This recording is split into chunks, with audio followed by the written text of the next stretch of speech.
the seagulls follow trawler. It's because they think sardines will be thrown into the sea. Thank you very much. Talking nonsense. So I thought, no, enough's enough. Why should I put up with that? Talking nonsense. So I thought, no, enough's enough. Why should I put up with that? Don't back down, double down. Don't back down, double down.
Yes, here we go. It's P.M.P.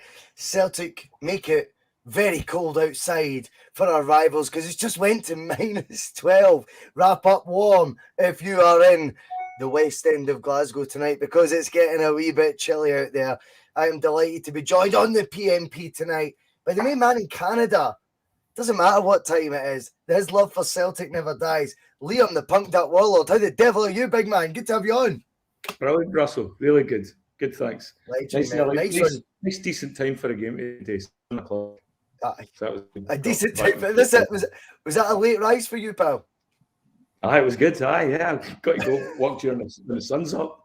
You know, get the battle through the dark. Brilliant to see Terry Robb join us again, the face of P.M.P. And somehow he managed to get Liam Gallagher's white smock from Nebworth 2022.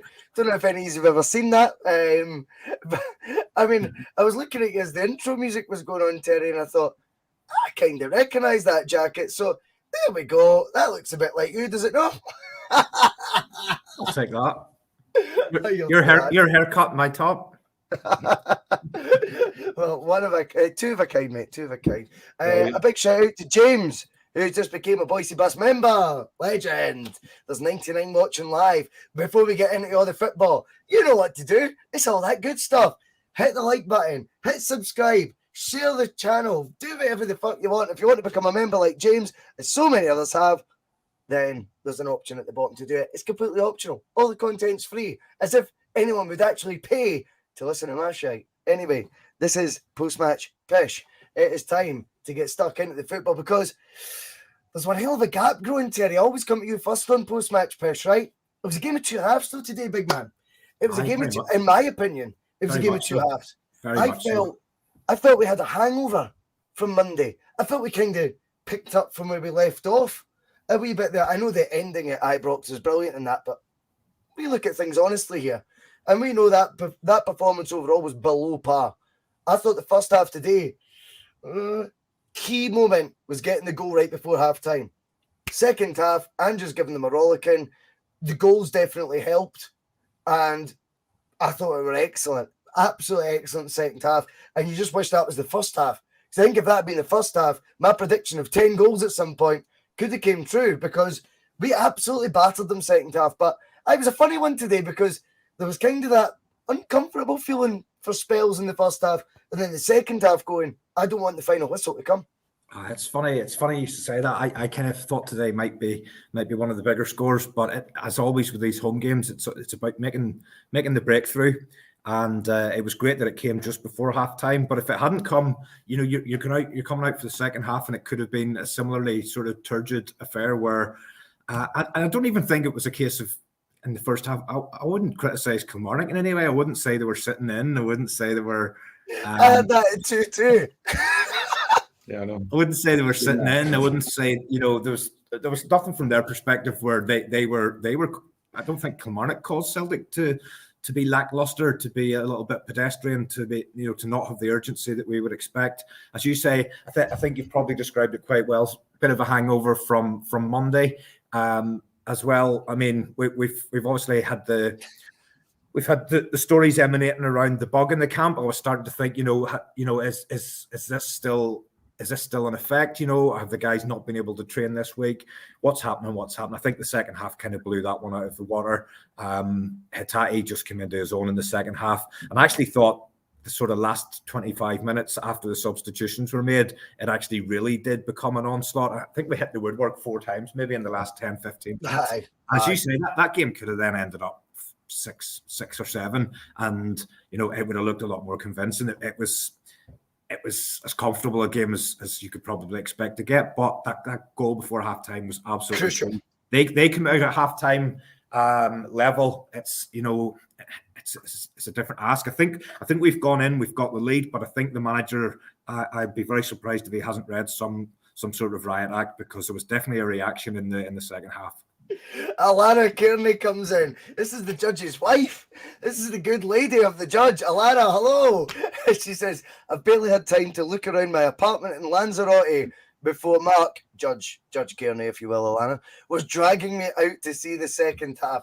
That's what it's all about, being a Celtic fan. Liam, you would call this a lie-in for you today. I mean, just before I come to you, I put up 2-2 as the score. I know. I've not drank all week. I've been well behaved all week. I mean, I've had like a big bottle of Corona and like a sip of dragon soup, and that was me 2-2. So apologies, didn't take it too seriously, guys. Just a mistake on my part. But Liam, you make a commitment week in, week out to go to your local supporters club and watch your football, and today was that a lie-in today? Was this quite an easy one for 3 o'clock kickoff? Yeah, it was an easy one to get to, but it was a hard watch out of half. And I don't think it was all Celtic in that. Celtic couldn't get their rhythm going in the first half. It seemed to me that Kilmarnock came out for the onset to waste time. It's almost like they took the approach, okay, we do it at the end. We know we're going to be in a close game, and at the end we're going to be wasting time. And when we do it at the end, we're going to get cards. So what happens if we do it at the beginning of the game? There was at one point where one of the players was fighting with one of our ball boys to get the ball off him. This is the first half of nothing. Your ball boy went to throw it back, and the player swatted it out of his hand. And there was a lot of stuff, it took us a long time to get going. And it was like, I think you said before about the hangover maybe for last week, the bugs getting it. It took us a while just to click and get our rhythm going. We missed that, right? And once all the cogs started clicking, once it going, by the time we got to the second half, we were flying. We looked great. But I think Kilmarnock played a big part in us not being able to get that rhythm and get that early successes with the 1-2s and that. I mean, they were cluggy and thuggy and, all the shit they bring to football, including the worst ever away kit I've ever seen. That's fucking dreadful. That's a great point. I'm glad you pick up on stuff like that, Liam. It's not just me. Utterly dreadful. What is it they've got as their Brownlees as a sponsor? Just everything about it, just horrible. I'm glad you noticed that. Alan Power in your midfield. Looked like a bookie's carpet, Russell, didn't it? Terry, Alan Power in your midfield, though. It's always going to end up that way. You know what I mean? This is the sort of guy that you just look at, and when it comes to football, I look at Alan Power and I go, nobody cares, mate. Nobody cares. Because he's got no interest in playing football. They're there to do a job. Derek McInnes has not changed whatsoever. He's just got players with even lesser ability than what he had at Aberdeen when he was trying to do these tactics. And for 45 minutes, yet again, or 44 minutes, you could say, Derek McInnes got his hopes up, which he did so many times at Aberdeen. Football will always beat whatever it is he's trying to do, whatever he's got in his mind, right? That nullifies Celtic is a mad falsehood. I don't know. Someone needs to like tell Derek McInnes it won't work doing that all the time. Like it's never worked, and he should know better than anyone. But there's certain footballers. I'm sure it's the same for you, both you and Liam. There's certain footballers that you look at and you watch them and you ask yourself, how on earth is that person in professional football? Power. It goes into that category and is high on the list. He's shite. But this is the thing though. We actually, because of I think there was a wee bit of Monday, just a wee bit, folk feeling a wee bit out of form. I don't know, confidence. I don't know what it was, but we're just a wee bit ring rusty. You know, didn't make any jokes, ladies and gentlemen. We were just a wee bit ring rusty. I felt in the opening 45, and against the team that were determined to let us have the ball. We finished the first half, Terry, with 79% of possession. Yeah, I think it was 3 shots we'd had on goal. It was weird. And you're going, what, like, how defensive are Killie being at this point in time? How much are we not finding those incisive passes? Because when you look at the second half, again, I think the game finished. We finished with almost the exact same possession. But you look at the chances created, and it was totally different. It's funny how a goal can turn the match, because actually you could say, oh, well, Killie will need to come out more and they'll be more. I didn't really see that. Incisive is the key word. You've used the word incisive. That's the key word. In the first half, we had all that possession, but a lot of it was around Carter Vickers, Starfelt, into McGregor to Moy, but it was really, really slow. It was pedestrian. We were making passes, but there were passes for passes' sake. Yeah. When we did get into the opportunities to create, I noted down Maida, Burnaby on at least 2 occasions. Burnaby, the crosses into the box were completely overhead. They were way up into the sky. They just didn't have the range whatsoever. And then you see the complete opposite in the second half. Whenever the passes are being delivered at perfect weight, you can see the stuff that's been worked on all through the week. And you called it perfectly at the outset. That it was the second half was just a completely different story from the first half, and was a great watch. And one of those the games why was it slower first half, Terry? I'll tell you that. Now there's no agenda. I'll just tell the truth. Aaron Moy gets compliments of me when he's done well. When he is in the starting lineup and the scores are level, Celtic do not play with the same tempo that Ange intends us to play with. You can argue that all you want and say he's a brilliant footballer. Someone posted on Twitter the day, how's he became our best midfielder? Well, he's definitely not. And this isn't a pylon on him. But once we go in front, he becomes a better player. See it 0-0 starting a game. We do not start with the same impetus. I'll come to you, Liam, see what you think on this. Because me and Terry have had the debate back and forth every P.M.P. But he's the common denominator. When we don't start flying out the traps, it tends to be when he's in the midfield for kickoff. I'm not being biased on it. It's just an honest observation. Well, that was St. Mirren as well. And it's what I said there about getting that rhythm going. And I think you're touching on it, and you, Terry, agree. It's like, yeah, he doesn't have that. He's just a couple of knots off. That's all. You know, he's just not in the same tempo as the way McGregor or O'Reilly or that just move the ball about. He does really well. His head's up. He's looked for passes. I thought he looked good today. But you're right. He had an awful lot of the ball. And when he has an awful lot of the ball, everything slows down. You know, that's it. Everything just cools down. And I don't think that's our intention, how we kick off games. Terry, we start games to be a steam train. It's been our it's kind of been, you know, one of our mantras. I know it's we never stop, but I also think one of the underlying ones that Ange doesn't say is we start games at a rock and roll speed. You need to keep up with us. When Moy's in that, I'm not being, you know, again, I think it's a fair argument, boys. I think it's a fair argument. However, what I would say is there were 10 others on the pitch, and there weren't very many of them who were buzzing the same way as they were in the second half. And, you know, is Aaron Moy going to be that big an influence that he's going to impact Callum McGregor's approach to the game, Rui Otati's approach to the game? You know, if he's there and he's not quite on it, is none of those guys going to step up? Because I think I know you're coming from with it, but I think it's a wee bit too easy to just say that was all down to Moy, because there was 10 other players there. It's not all down to him, Moy. It's not all down to him. But we talk about cogs in the machine, Terry. Yeah, I know. The reason I'm going to come back on this is because Matt O'Reilly's took jip of late, and yet the fluidity in the Celtic team when he plays, even if he's not at his best, it's quicker. And that is the thing is, all I'm talking about right now is I think there's very much times and places for us to be a slower team. I think there's times and places where Aaron Moy, I thought his impact at Ibrox, for example, we looked under the cosh. He just calmed it. He calmed it and he took control when he got the ball. And that was so invaluable. But I think when you're starting games against teams like Kilmarnock who want to sit in, we've got to be a battering ram. And he doesn't fit in to me. He doesn't fit into that ethos. That's just my take on it. And it's not because I've battered him in the past. I don't mean physically. Aaron Moy would batter me, I'm sure. But I just think at times it's not because I've criticised him. I think he's been excellent. He's done better than I expected in certain matches of late. And I've been quick to praise him.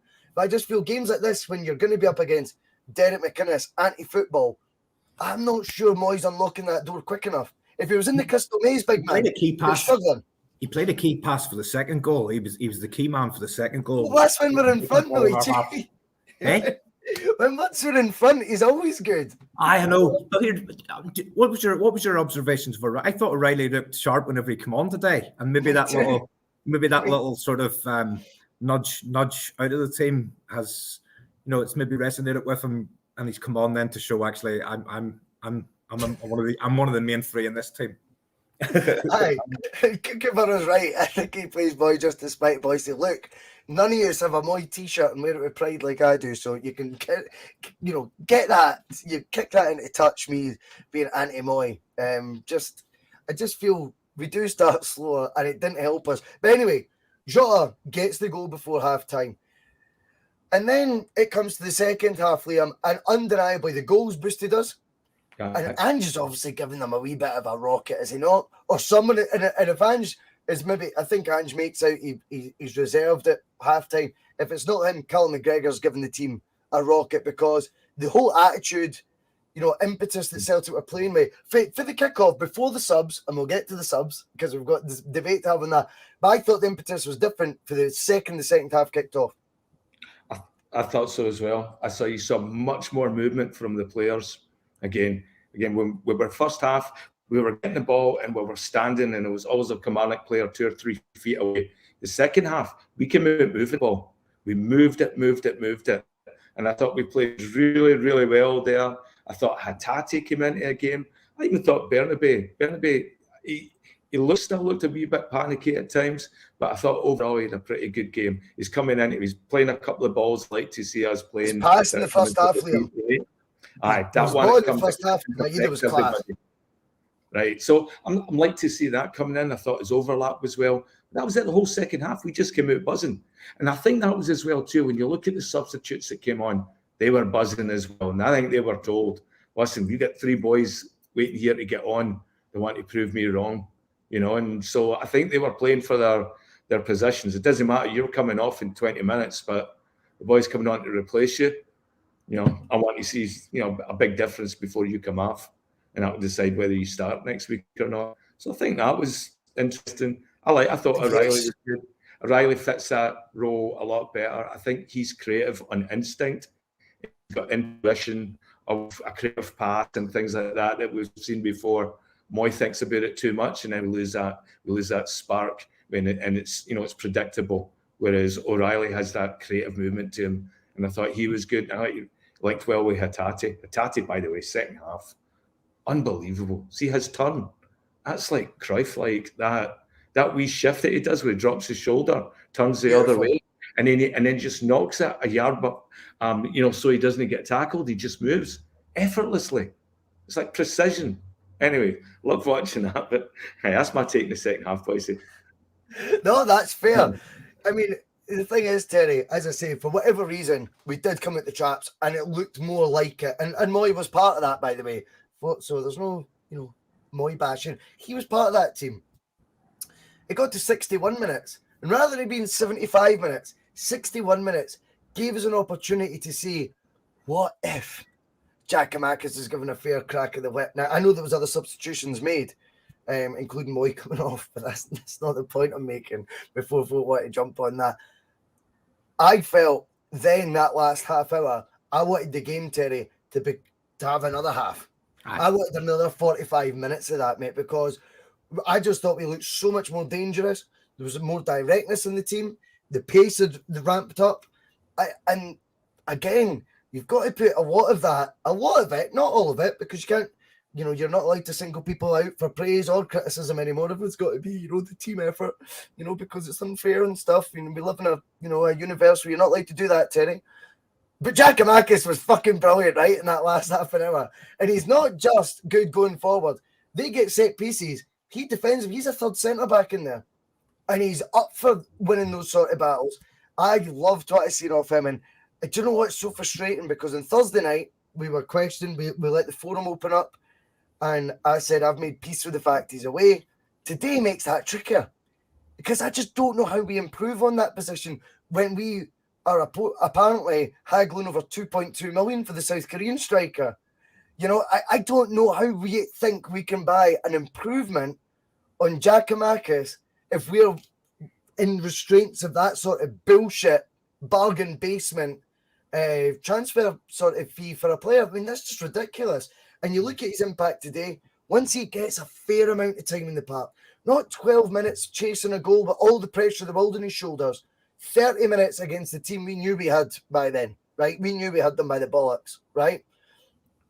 And look at him play. He was so much better, played with a wee bit more freedom and had the time to make an impact on the game. He's toned me all over again, Terry. I thought he was good. I definitely thought he was good. I'll add in as well. I thought Forrest was good when he came on as well. Forrest had more touches of the ball in that cameo today than he had on Monday.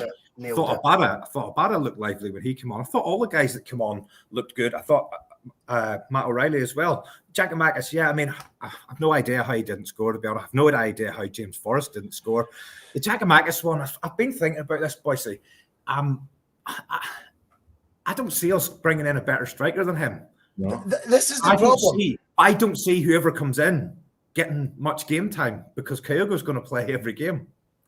How do you sell that to someone who you're wanting to bring in? They already, if that player does his due diligence, he'll know there's a striker at the club. Yep. As good as Giakoumakis is, but is getting no game time, and we're led to believe is wanting to leave. With that, probably one of the reasons, game time. Yep. How are we going to attract that striker? I mean, I'm just going to have to sell to someone, you're going to get game time here, but probably that position is the one position, along with the centre backs perhaps, where he hasn't rotated, he hasn't changed an awful lot, and I'm going to be interested to see how the next 3 weeks play out in terms of this. If Giakoumakis stays, I'll be absolutely over the moon, to be honest. Me too. Polymorphous is calling me out, and I like this. Are they going to sit on the bench? Are they going to just be getting 20 minutes at the end of every game? Terry, what do you make of this? Polymorphous has got a point. He says Gigi's coming onto the pitch in an easy situation at 2-0 up, though. It's just like you were saying with Moy a few minutes ago. Now, very clever what you're doing there, Polymorphous, and I get that, because as a direct comparison, you could say easy for Giakoumakis to look good, when we're 2-0 up, easy for Moy to look good. The evidence is, though, when Giakoumakis starts, he scores. When Moy starts, we start slow. When Moy comes and looks good, we're already ahead. Giakoumakis, when he looks bad, is when we're behind or needing a goal and he's not getting enough game time to actually achieve that. So there's the differences. But I do take your point on board, Polymorphous.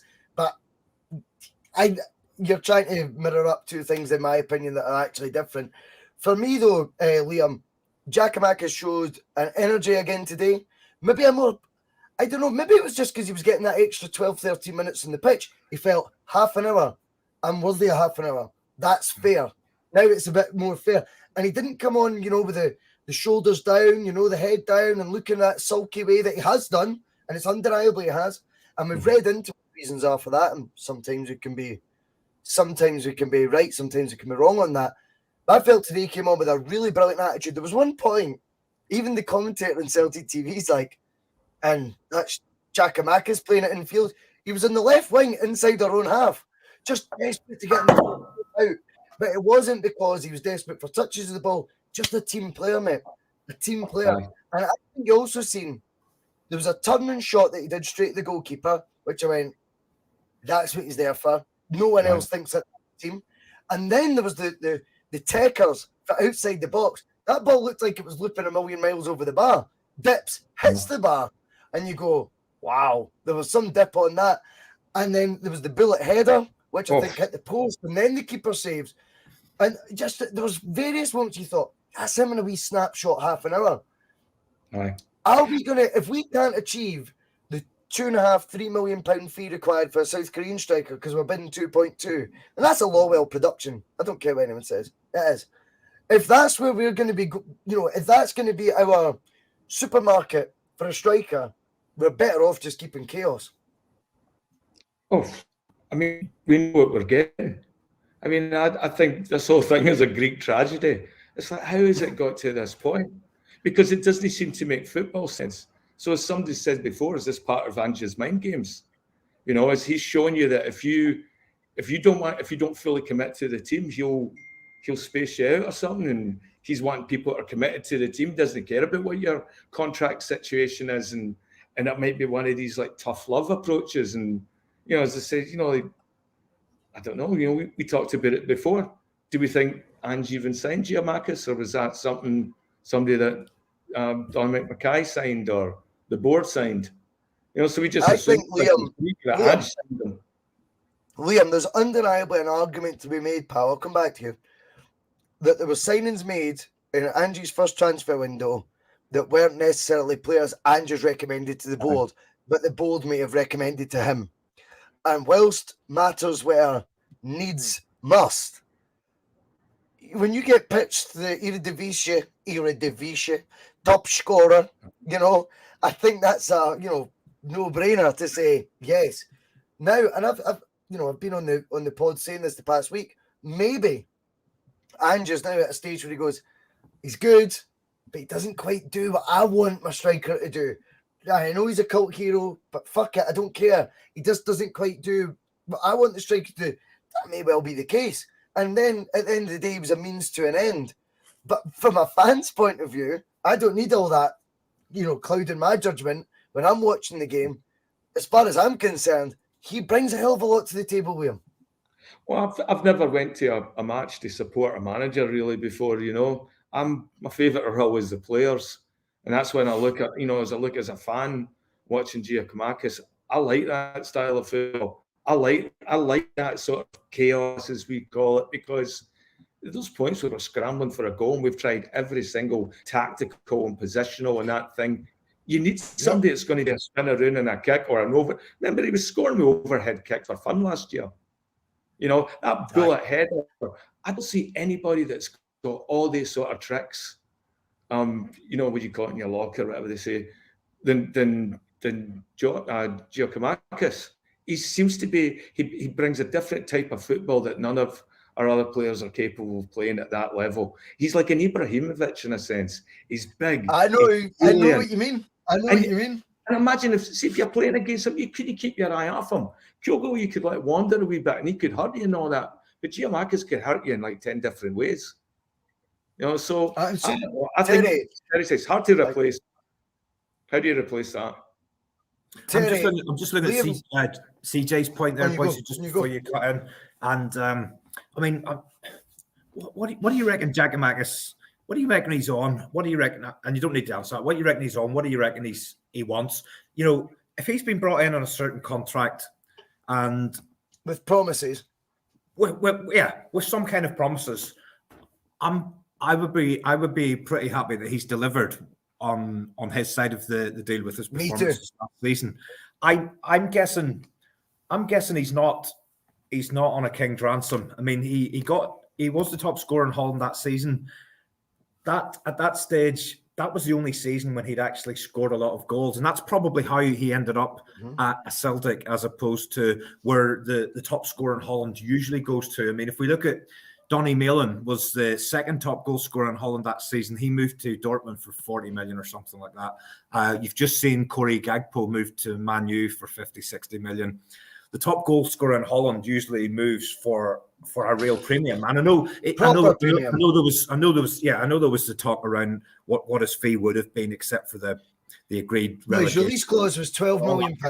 But His there release is a clause reason. was 12 million. There is a reason we were able to get the top goal scorer from the Dutch league, and that's because people were looking at his record beyond that one season. Is my take on it. I would say he's nowhere near one of the top earners, and I would imagine whatever he's looking for, as one of the previous comments said, is well within our compass. It's probably the game time, and I think he. It's really difficult because I love Kyogo. I think Kyogo's brilliant. Top goal scorer in a relegated side. Yeah, he wasn't playing for PSV. He wasn't playing for Ajax. He wasn't playing for one of the more fashionable sides.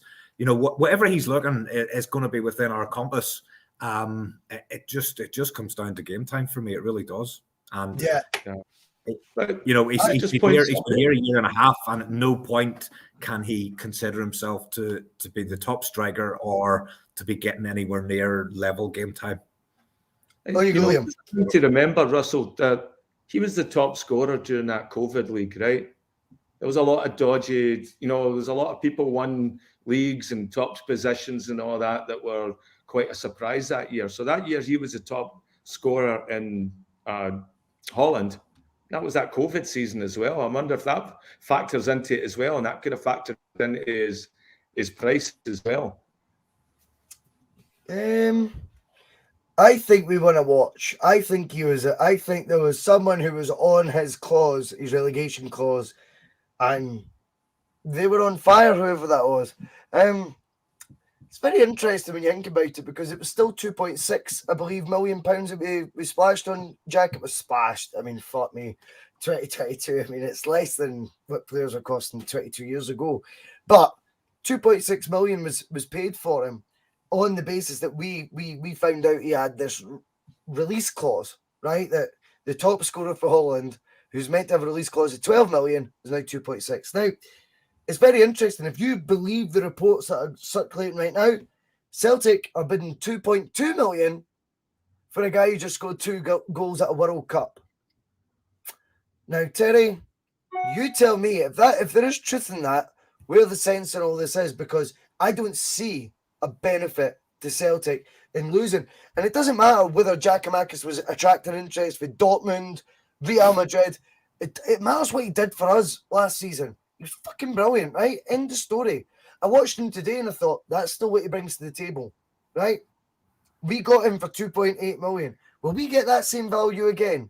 And if we can't afford whatever this fee is for the South Korean striker, when we're lowballing it at 2.2 million, when there's 30 million sitting in a bank, I think everyone better be very careful for what they wish for here. If they want to happily see Giakoumakis leave for 6 million, see if it's, some plant pot bought in for 900 grand, you know what I mean? And we all start trying to kid on or giddy about it, and they actually turn out to be more like Bangura. Be careful what you wish for in this one. What we know we've got in the door is a guy who can deliver at Celtic level, and if we're not willing to pay £3 million fees right now, and that is the rumour, the strong rumour is Celtic are getting outbid by Mainz. I think we need to be careful though, Boise, with these rumours, because there's a lot of mischief making goes on with the press and it's not really the press, it's Celtic sites, and they're reporting it from foreign papers as opposed to the Daily Record, Terry. Yeah, but this guy himself has been releasing quite a lot about how Celtic have been courting him, and he's Celtic got 3 million Instagram followers. He's got to keep him happy, Terry. You must know the feeling. You know what I mean? You must know the feeling. And I know, but Ange up until now has kind of done his work where the first time he's interested in a player, that player's actually already committed. That's been his approach, and we seem to have been courting this guy ever since the ball landed in the net in the World Cup for his first goal in that match where he scored the double. And that's not really the way we've done the business since Ange came in. And I know there has been a new addition within the boardroom in the last few months, which may influence the way we approach these kind of things. I really hope it doesn't. But I honestly think if Ange really, really wanted this guy, this deal would be done by now, and there wouldn't be all of this nonsense and him putting things on his social media and things like that. I'll be surprised if that deal comes out. Would I be surprised if we wake up tomorrow morning or in 2 weeks' time and somebody signed that has never been mentioned? No. And do you know what? I actually wouldn't. I wouldn't be surprised if Giakoumakis stays at this stage. There was something. I want him to stay. Okay, so I'm probably reading into it too much. I just thought there was a little bit of. He got a spring in his step back today. There was just. I thought it was because he was giving half an hour. There was something different. I've watched him coming on the last few games, and today there just was a little glint that made me think. Actually, do you know what? There might be a chance that this guy will stay. I hope he does. I really hope he does. Me too, yeah. Liam. I mean. We are focused on that. See, at the end of the day today, we got a 2-0 win. We've went 12 points clear. Now, we've got actually a run now towards the end of the season. We play the majority of our games at home between now and the end of the season. I think, I know there's obviously we've called the league, Terry. We've famously done that months ago on the P.M.P, and it was good. I'm already building for next season, boys. Is that what your drunken text about trajectory was last night? Because I still can't make it. No, the only projecting I was doing was projecting myself up the stairs to bed. Oh, brilliant! But I mean, we look at the result today, Liam. 2-0. 12 points clear. They've got to go to Tannadice tomorrow. I've just got this sneaky feeling that the result on Monday we've not quite seen the fruits of it yet, but we're about to start seeing it. Because when we've got the majority of our games at home, they've got more away. I think this gap's I think it's going to grow, big man. I think so as well. I think tomorrow's their banana skin. I think when people are watching them, that's when they tend to panic. When everybody's on them, they like it when, they're just, they're playing first, the other game's on and we play next, they can watch us and see if we'll mess up. I think when we're watching them, they don't like it, right? They don't like the chase, No. and they're playing right now. This is like, okay, this is points for them. They know they have to win now. Well, this is also Liam. This is the first time in a wee while, if my memory serves me right, that we've actually played our game ahead of theirs. Since it's the first time in about 5 years. It really does. But Liam, it generally feels like this season it tends to have been us having to win to sustain our gap at the top, whereas today's like 12 points now sounds big. You add the goal difference, it's 13 points, and suddenly Tannadice is now becoming the new camp for them. Do you know what I mean? That's how it feels a wee bit, and I feel like it's the first time in a long time we've had that. They don't do well with that type of pressure. And even at home as well. Their home games, I think we've got more of a chance as long as we start playing before them now. That's why I think we'll see us gaining points, because if they don't start it at home, they'll get on them because they're looking at the 12 or 16 or whatever it will be at that time. I think they're going to lose points now. They never do well after Christmas. That's a real sticky one for them tomorrow night. Real sticky one. I'll be keeping a close eye on that one. Well, yeah. Oh no, I'll watch it. I like football. Do you know what I mean? Everyone's like, oh, you can't watch. I suppose my view on it, boys, is I always watch it until I know the results done. I kind of watch. That's the only games I watch is the Celtic games and Rangers games. Although what I would say is I'm quite partial to a Hearts and Hibs game or a Dundee Derby. Yeah. Those games when they're on Sky, they're quite decent games. But I think I get almost as much enjoyment as watching Rangers hoping they get beat as I do watching Celtic. I know the feeling you're talking about. I'm getting the buzz twice in the same weekend, so I know the feeling you're talking about. I probably will tune in, but once they go two goals clear, I just hit the remote off. Oh, aye, that's fair enough. But right now we've got a situation where we're in January, and whilst we're talking about flapping, or I'm maybe flapping a wee bit because of Giakoumakis' display today, which I thought was excellent. It's a positive thing, guys, that I thought he was brilliant today. Remember that. And that's what makes me worried he's leaving. Just take that on board. But also, the arrivals. We've seen Ivata holding the jersey up on the microphone. You know, he's been learning English for 12 months because Big Andrew's in his ear this time last year telling him, get your English up to tune because you're coming to Celtic. Love that stuff, right? We need to talk about Alistair Johnston. There's no one better qualified than you, Liam. You know, Johnston today. This boy, I think he looks like Tiger Woods. Terry agrees with me on that. He's got so many similarities to him when he talks about the football, and he's like, wow, what an experience. I'm like, he reminds me of him. But he ticks the boxes for me. There's just that bit of dig about him that Ralston's got. But going forward, I think he's more than capable of doing. I thought Juranovic has been wasteful with a lot of his crosses in a Celtic jersey. Just my opinion. I've said it many a time. And I feel his engine is what's going to win the day for Johnston.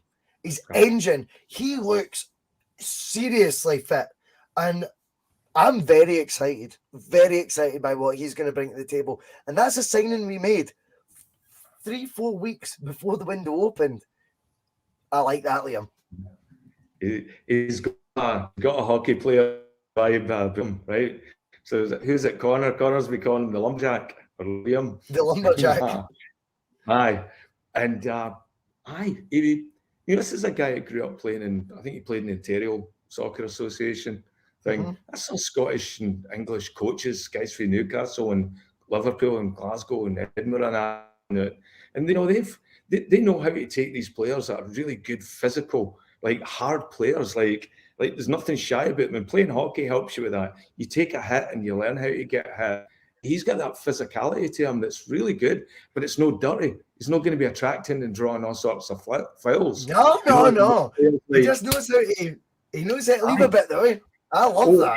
He leaves a bit on it, and that's the physicality. Hockey check. It's like keeping the body in, but so you learn how to play with your body really well, and that helps footballers. And when you see somebody like that's coming, that's got like also he's got some engine on him, and he's creative as well, and he's fearless. Like him showing up in the left wing in the second game at home, like 2 or 3 times during the game. Motoring down though. Sakala's their fastest player. All over the place. I just think he's the type of guy this is what you need for Celtic, right, to sign. I've spoke to Terry, right, about Stepping Stone FC and it fucks me off. Right? You need guys coming in going, Celtic, I can't believe I've had the opportunity to sign for Celtic. See that hunger as opposed to the hunger of going, I can't believe I'm signing for Celtic because Crystal Palace will be watching this game. Right? That's a completely different hunger. Johnston looks to me going, no way am I going for the MLS to Celtic to be their right back. And I just think you're watching an appetite of a player right now. And by the way, he'll get better. This is a guy in his first 2 games. And I just feel, Terry, right now, I'm looking at that right back situation going, if Juranovic had faults, it was the ones that Ralston brought to the table. And that was that wee bit of dig, And I think Johnson's got that in abundance. Yeah, go on, Liam. Sorry. Let me just throw this in for a sec. He's got a fantastic role model in Canada. Alphonso Davies went from the Vancouver Whitecaps to Bayern Munich.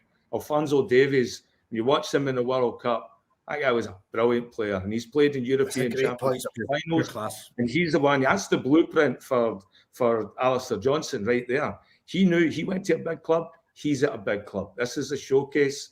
I'm really proud and happy that he's taken this opportunity, and he's going to be a star. I don't think it's just by luck that he looks as if he's settled in, as if he looks as if he's always been here. Do you know what I mean? I don't think it's by luck. I think this is another one of these signings where the manager's done his diligence on the player. He knows the player. He knows the personality. This is an Ange signing. Yeah, absolutely. I just think the way he's fit it in. The guy. I mean, I've seen loads of people go, look, we've fallen in love with this guy straight away, and he just looks to have a lot of enthusiasm for the game. So I'm really looking forward to watching him and Tony Ralston battling together for that slot and driving each other on. And I just and it's a small sample. We've only seen him play the 2 games for the club, but he seems to have a lot of the qualities that Ralston has as well. The energy, the enthusiasm, the determination. And I just wanted to pick up on something, and I'll go into it now, Boise, even though There it's you go. going on a tangent, just because I don't want to forget about it. Terry, this is what we do in P.M.P, mate. This is what we do. I said about Bernabei's deliveries in the first half. He just was nowhere near the weight. He was putting them out over the fucking end line. His delivery for his second, I suppose, the assist to the assist, the defence splitting pass where Maeda then played the ball in for Jota to score. That was absolutely perfectly weighted. It was a carbon copy of the pass Greg Taylor played a couple of weeks ago in one of the games that ended up in the same thing, creating a goal. And it also was so similar to what Tony Ralston has been doing this season in that inverted role, playing the ball through the killer pass, which then allows the wide man, Maeda, or Abada, Jota, whoever that wide man is. We discussed this in pre-season games, Terry. Yeah. You can see what's happening during the week, and it's now happening on the park. And I think that will really please the manager. He's brought a style. He's brought probably an approach, especially for the fullbacks, something that they're not going to have been familiar with before, and it's probably taken them a bit of time to get used to. It took Taylor a bit of time to get used to. Now he's reveling in it. Bernabei, looking at that pass today, that's something he's been working on. Stepping stones, mate. These are the baby steps he's making. Ralston probably made the adaptation the quickest, if I'm being honest. Ralston seemed to really buy into that inverted role. He seemed to get it straight away. And from the looks of Johnson, given that he's only been here a couple of weeks, he's only played 2 games. You could see on Monday he didn't move too much from his sort of right back role. Today he was buzzing. He was all over the place. He was over. He was left. Honestly, so I've been hard on Bernabei in the past, and I thought he was awful in the first half. But that pass that he made today just gives me a little bit of hope that there is a footballer in there, and that the coaching staff hopefully can nurture that over the coming months, and we get someone there. What did you make, Terry? Terry, what did you make of the comment by Ange that he'd played more football than he expected by now? I was shocked by that, because I think that's complete bullshit. I think that is Ange. Ange completely. Is that Ange covering his tracks? I think so. He's not. He's not a 4 million flop. I expected him to take a lot longer to settle in. He's a longer term. Celtic always sign £4 million players to just spend even less time than Bernabei has in the park. Come on. Yeah. But maybe a bit of protection there, Liam. Just protecting the player as well, protecting the boy. He's had a lot of negative headlines too. I think he is. We don't know how serious the injury is to Greg Taylor. So at that point, I think you have to sort of invest emotionally and mentally in Bernabei as well, which just gave me a wee bit of grace in that sense. I think there's a player there. I like him. I think he's good. I don't think that physicality is going to be a problem. He looks like a hardy wee bastard, Must get back a bit. Did you see the foul he gave away towards the end of the game, Liam? Yeah. See the foul he gave away towards the end of the game. I thought he was a bit of a. This is the term I'm going to use. Bernabei, the bulldog. That's what I think he's going to become for us. He's going to become a bulldog. I think he is.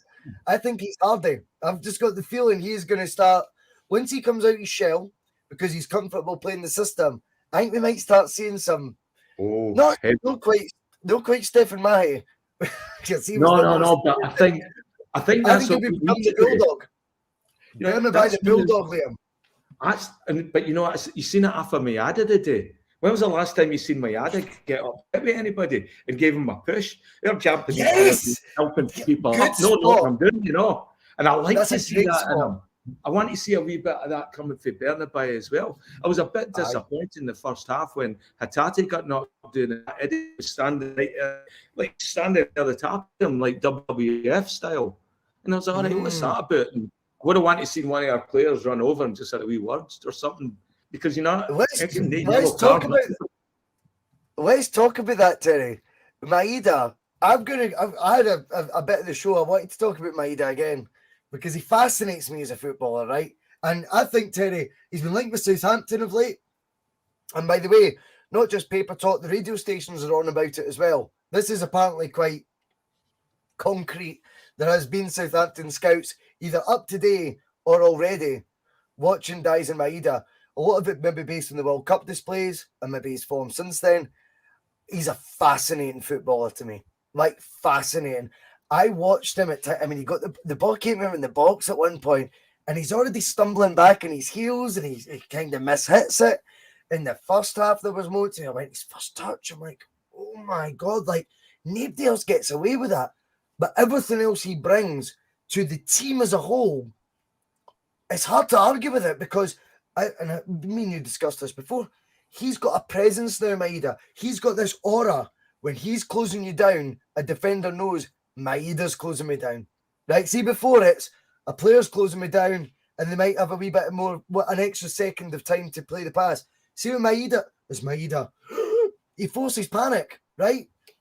Today, we saw, I thought with the assist, the absolute best of him, and that's what he can bring. And then you saw other moments. I mean, there was another ball went over and he's inside the box. His first touch on his left foot is honking bad. Like, I don't even know how you're getting away with that. Do you know what I mean? Like, he's a Rubik's Cube of a footballer, Terry. I don't know. How do you mark somebody like that, boys? How do you mark somebody like that? Hey?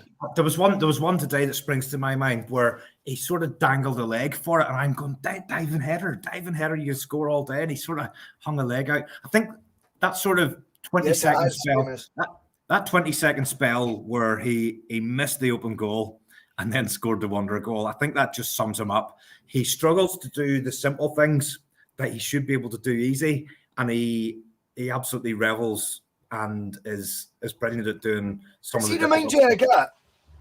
Honestly, he reminds me of Didier Agat. I think that's a pretty fair comparison. I mean, Agat's pace was amazing. And his work rate. His work rate was amazing. His finishing was. He's crossing. Hit and miss. His crossing was awful. Yeah, but you go. If this guy can get in those areas 10 times a game, one or two of them are going to come off. And I just feel I always remember there was a post-match conference. I think it was after we got beat 3-2 off Juventus. And O'Neill was it was put to him that Agat was maybe being linked with Valencia or something like that. And remember O'Neill said he's worth £29 million. Now this is in 2001, right? And everyone went, what?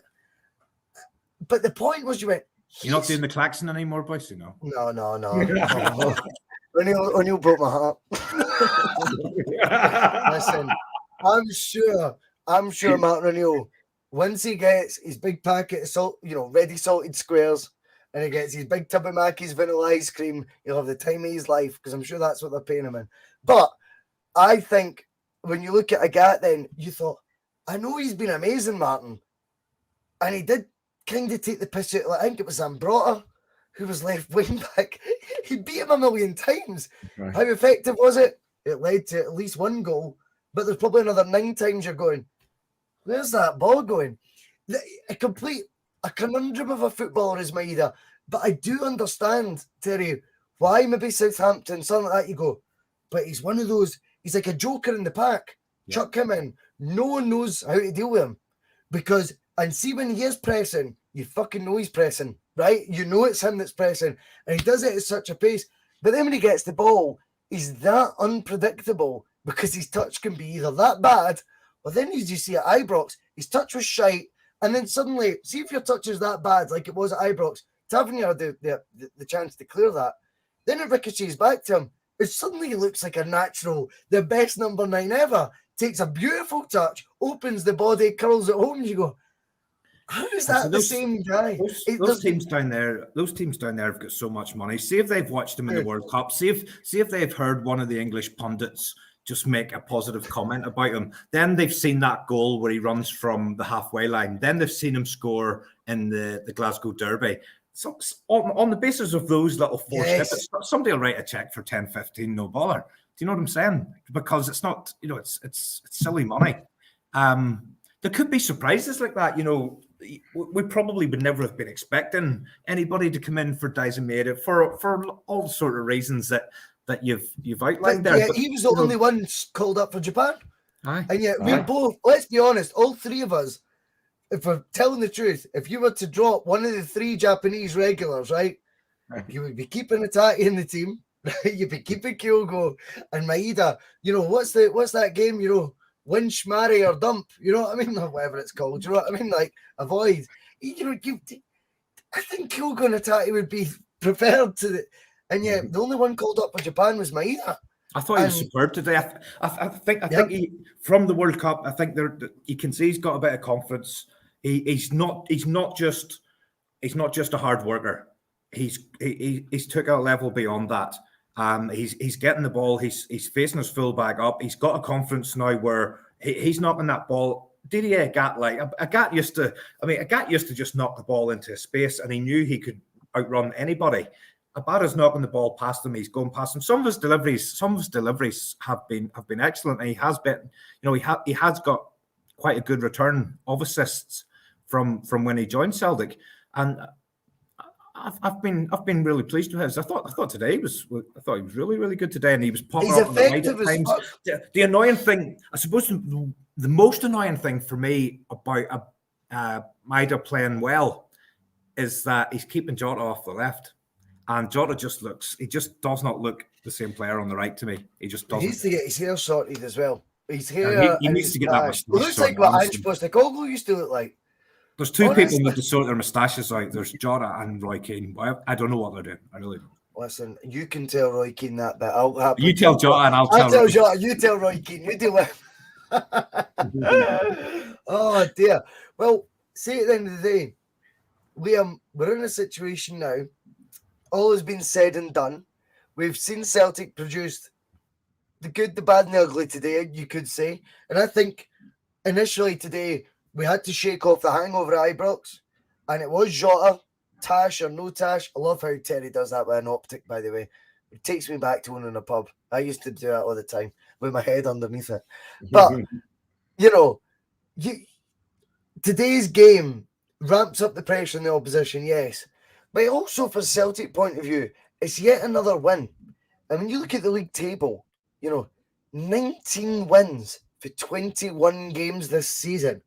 We've had 1 defeat in our last 52 or 53 matches. This is the sort of form, like, I don't think maybe on the bus, being appreciated enough. This is actually a special time. And maybe because we're nitpicking, Matt O'Reilly's out of form. Oh, Greg Taylor getting injured. Bernabei's not looked at. You know, you can get caught up in all that fucking muck, right? And that's fair enough because we're here to talk about everything we can Celtic, you know, in the Celtic universe. But realistically, for the outside, if I told you before there was Celtic podcasts in that, Liam, right? Say it's 1995. Name mobile phones a lot. I've phoned you 0141, whatever it may be, right? We've won 19 out of the first 21 league games. You're in Bulgaria, Liam. Oh, I have no caught up with fuck all, boys. 19 out of 21 wins. Amazing. This must be an unbelievable season over there, boys. That's what you'd be saying. You know what, Russell? That's come to be expected, though. See, when we were doing Bustalgia last night, we were talking about Strachan's first season. And before we played Rangers at the Ibrox, we had lost like 3 or 4 different games. We can't go. Right now, it's like when we take the foot off the pedal. So you only get a chance to lose 3 or 4 games, maybe in a whole season. And if you did, that's you've lost the league. You know, so it's always been neck and neck lately, you know, except when we pull away for it. You know. So I don't know. I'm thinking I hope it's going to be one of the leagues where we just keep pulling away after Christmas. But you're right. To win How do you keep up with that? No, but that's a winning mentality as well. That's what I said he would do. He would create a winning mentality, and so we're expected to win every game. And as fans, you expect to win every game as well because we've bought and we're part of that mentality. And so I think we've all done it. You know. Listen, I don't want to go all Celtic. Liam, you'll know where I'm coming from. Boise's a different generation, and a lot of call me young. Go on, call me young. Viewers, a lot of viewers will. Boise's younger than me. A lot of the viewers, you know, will not have experienced sadder times. And the opposition today, just in my head there, Kilmarnock, I was actually at Celtic Park at the game where I think we had one of our record low attendances. It was during the time where they sacked the board and early 90s. And I stood at Celtic Park in a home game against Kilmarnock with less than 9,000 people there. And at that time, we were finishing lower in the league than teams like Motherwell and Aberdeen and Hearts. And see what we're now achieving as a club, and what as supporters, the product we're getting, it's night and day from then. And I would just encourage every Celtic fan out there to really enjoy these times. You know, I hope we never ever go back to those kind of dark days. It is always possible. I don't think it'll happen. I think the club's too well run for it to happen. But there was a time. But is this enough, Terry? Because see what you're saying. You're making loads of valid points, right? Yeah. But see if you always cast your mind to the power or the example being the darkest days of Celtic's history. Does that almost give a free pass to domestic dominance being enough? No, because have we already forgotten the Champions League? Because next week I'm going to be looking 10 million players to make an impact in the Champions League. I'm just saying. You know what I'm coming from, though, because but I think the soundbite you're giving there, I think could be easily held universally. Like, oh, look how good this is! This is amazing, and I do believe it is. It's me who's led this conversation, saying it's amazing.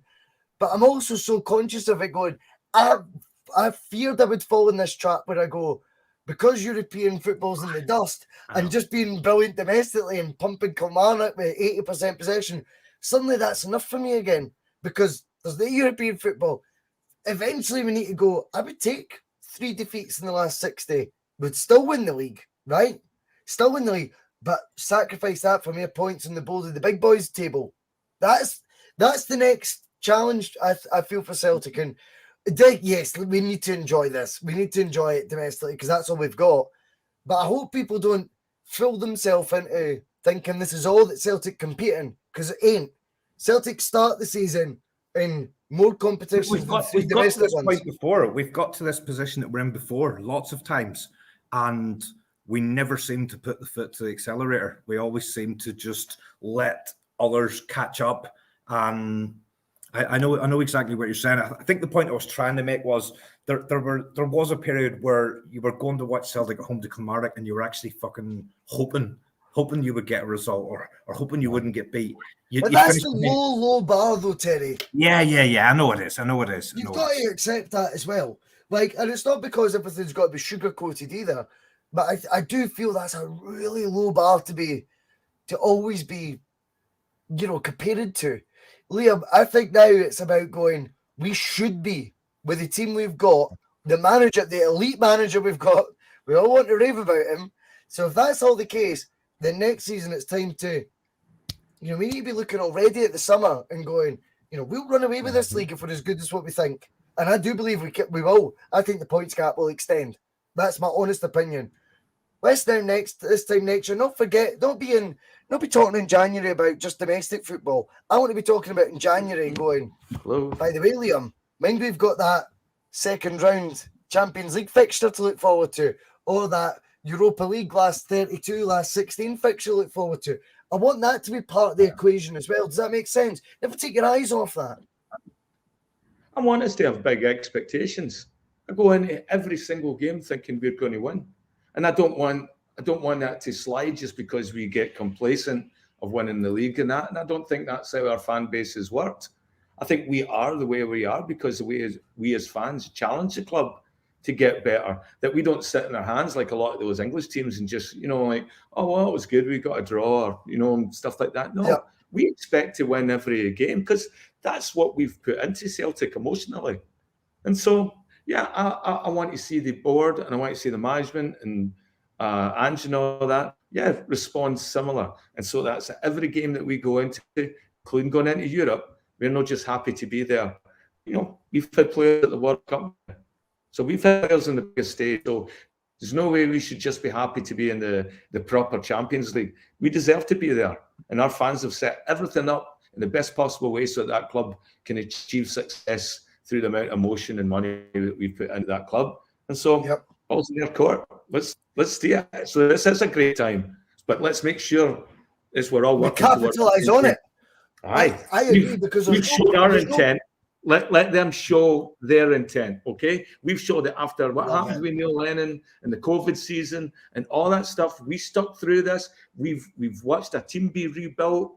We want to be there, and we expect to be on the biggest stage. We're bringing in players from all over the world. All right, show that you can match that ambition of the fans. It's all we have ever asked. Yeah, because I read one during the week, which I thought was quite funny. I'm stealing it from somebody else. So Jock Stein won the European Cup with 11 players, all within a 10 or 20 mile radius of Glasgow. Ange Postecoglou is going to become the first to win the European Cup with 11 players, all within 60 miles of Tokyo. I thought it was brilliant. I can't remember who put it up. I thought it was really funny. Oh, that was do you know what? Have you noticed? I'm not in any rush to stop the pod, by the way. I mean, it's up to you. If you're in a rush, let me know. I couldn't get a monkey's in. I've had my first drink in January, so who cares? Have you noticed there seems to be a bit of irritation, Terry, amongst the Bears about how come they get to shine every player for Japan? How come they don't shine anyone for... What's the problem here? Why would it irritate you? We're signing guys for the what puts the fear up other teams is every guy we're getting for Japan, Ideguchi apart, are going to come in and they're going to do the biz, right? And they're all very affordable, and they know how come they're signing guys that are £1 million, £2 million, and are coming in and are a threat. And that's what it all comes down to. But there is a lot of noise right now. Is how come every player they sign, even Aberdeen fans have seen on Twitter, are they going to sign a player for a different country?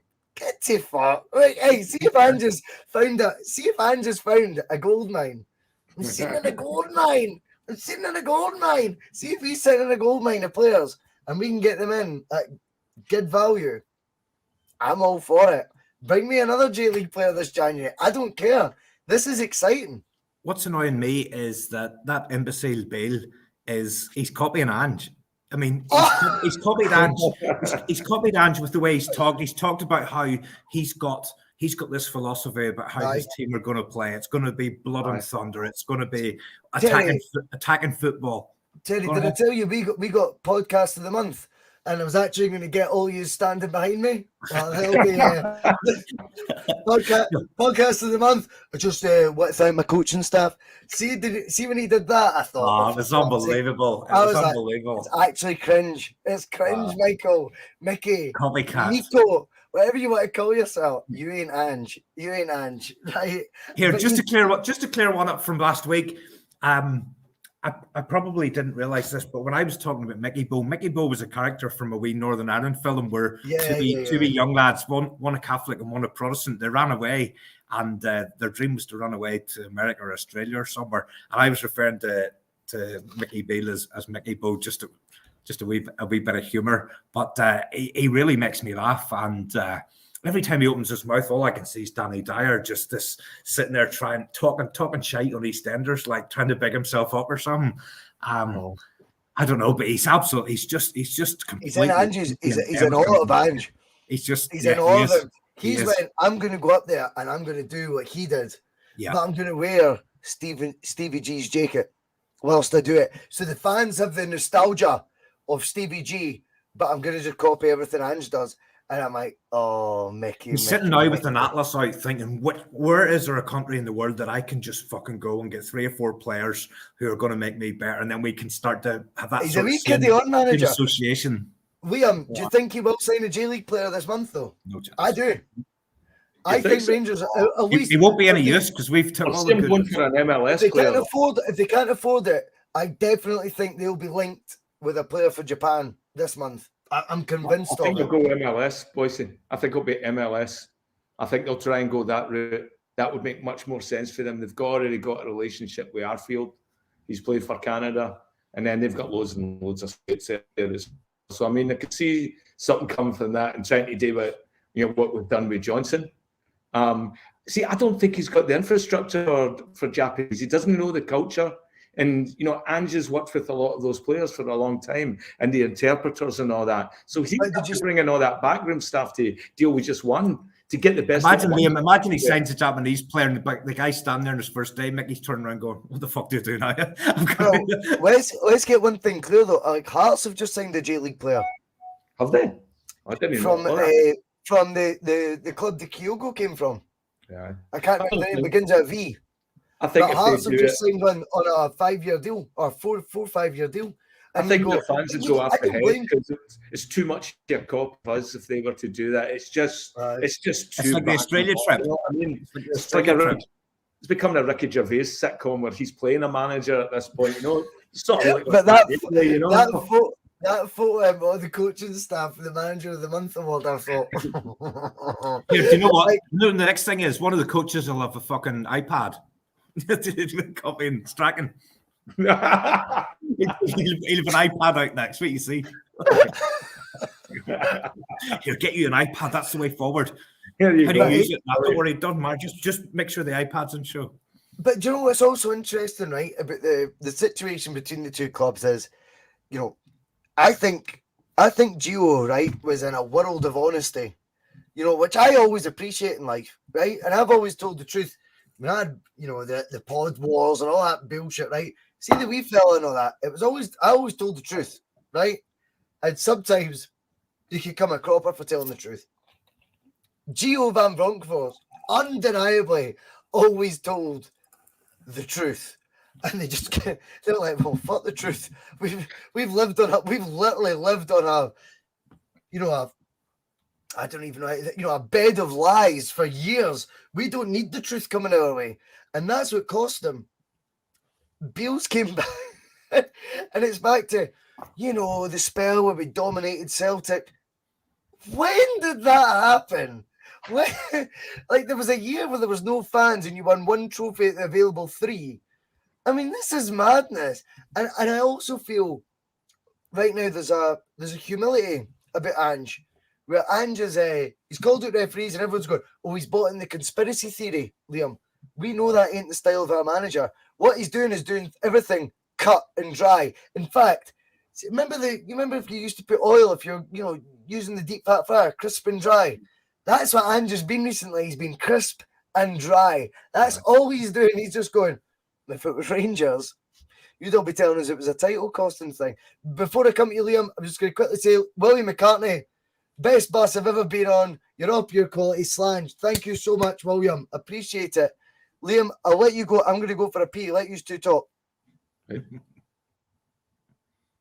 Oh, right, Terry. So, hey, what do you think then? See when it comes out and they call it a conspiracy theory. That's when I laugh at that. I love that Ange came out with all that or yesterday at the press. I listened to a wee bit of Radio Scotland today just before the game, and they had Kenny Clark, ex-referee, on, and he sort of had this stock response to every single question he was asked. I've already said before I come on here, I'm not going to talk about individual incidents. And that was just his stock response to absolutely fucking everything. And I mean, I would just love to be a fly on the wall to see that conversation where that letter of complaint or that email of complaint or whatever way Celtic have raised this with the authorities. I would love to be able to just sit and watch how this unfolds, how it plays out, what angle are we coming from, what response do we get, what's our next move after we get told to stop whining and stop feeling always, same old Celtic, always cheated, same old Celtic, always crying. But the media reaction is frantic. I watching it from afar, how quick people are quick to defend it and say, no, you're talking a conspiracy. And it's like, no, nobody's making it a conspiracy. People are just highlighting the fact that there's rules changing between themselves, in the midst of the game and all that as well. But also, Celtic's getting officiated differently than a lot of the other teams. And you've got, visual proof of all that happening. But nobody ever wants to talk about it because you're being conspiracy. But we've, what's been proven over the years, government, corporations, companies, a lot of these things that end up conspiracy. Well, it's only conspiracy because we don't want you to talk about it. We don't want to talk about it because it's awkward, because, maybe there's something you don't want to reveal. And I think, even at the beginning, the first half of this game, you watch how Welsh referee does, Every time my body hit theirs, they were going to the ground and we were getting free kicks against us. You know, guys like Hatate actually bulldozing over power, you know, stuff like that. And then you say, oh, you're paranoid because you get decisions against you. I think Ange was right to bring it at the time he has. But I also think as well, it doesn't have to be a conspiracy, but there does seem to be a different way of refereeing Celtic than there does at any other team. And right, what about? We've just moved on to sort of Ange's comments at the presser yesterday, and the sort of then it's kind of, I suppose, the way things have moved on from Monday's Glasgow Derby game to just highlighting historic. It's amazing how Celtic. Like the media's just gathering the wagons right now, and they're trying to play it off. Really, it's like, oh, you guys are being paranoid again. And I've been around long enough that you get hit with the paranoid tag for so long that was always just an easy argument, just to say, oh, it's like that. But you've got facts, Liam. In the last 20 years, you've got facts that the head of the SFA had to be removed because he purposely delayed the registration of a striker who could have enabled Celtic to win a league title in George Cadet. You also have had it proved that a referee told his assistant referee to tell lies about a decision that was made in a match that included Celtic. These things are now facts. They're out there. How can you accuse anyone of being paranoid when those types of things have now been proved to have actually factually happened? Yeah, and it just comes down to it doesn't have. By the way, I've just had a notification through on my phone. Conor Goldson has replaced Alan McGregor in goal for Rangers tomorrow. Can you hear me? Yeah. Am I back? Yes, I enjoyed that. So anyway. Being off. I know. I had to go to the toilet, man. Do you know what I mean? It's one of those things when you do like an hour and 60 minutes. But I enjoy the points Liam's making. He's not paranoid.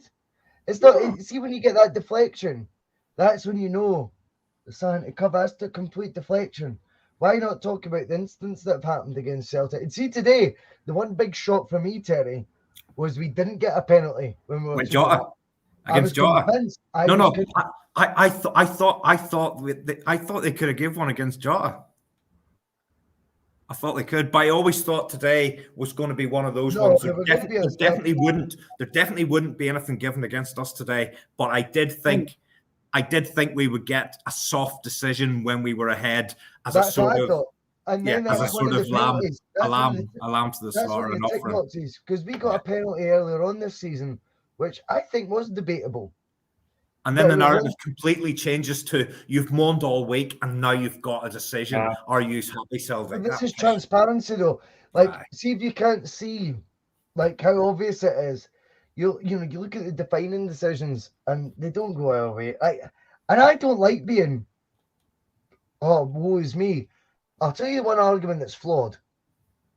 If there's a conspiracy against Celtic, look at the trophies they've won. It isn't a very good one, is it? That's bullshit, because that's basically you saying, I only look at the trophies they've won. I don't actually look at the decisions against them. That's not, no one's questioning the trophies we've won. I'm asking you to look at the decisions against us, regardless of whether we've won matches, regardless of whether we've won trophies.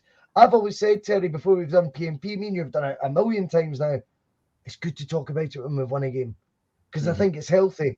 You've now got the MSM downplaying that. Gordon Duncan, for me, on Clyde Super Scoreboard, I went for thinking good anchor, decent anchor in the show. He's got a bit of bollocks about him. He's now fielding the questions. So see if you phone in, you don't get to speak to two guys that used to play football.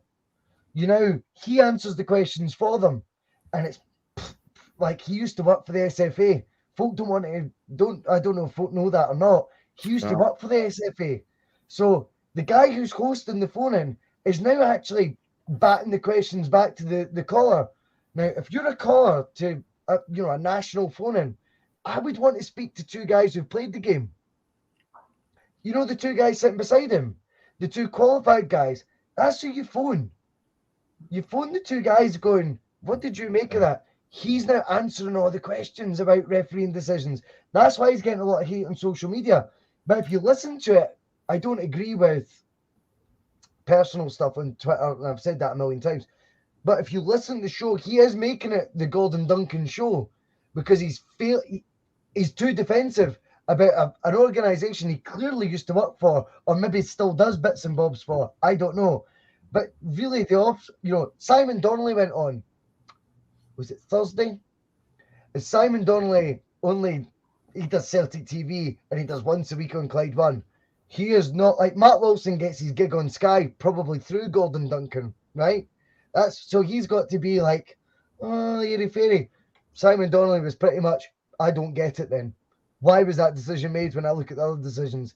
Fighting the fight that it's not even fighting the fight, telling the truth. And Gordon Duncan contradicted himself about 14 times. I'm beginning to realise the MSM ain't as impartial as, well, not beginning to realise that. I've always known that. But when it comes to this, the VAR stuff, they are definitely making it up as they go along as much as the VAR team are. We've got to be up against that, Liam. Well, see, when you're having a slash, sorry to cut across Liam, when you were having a slash, I'd said to Liam that I was listening to BBC Scotland. Slash, by the way.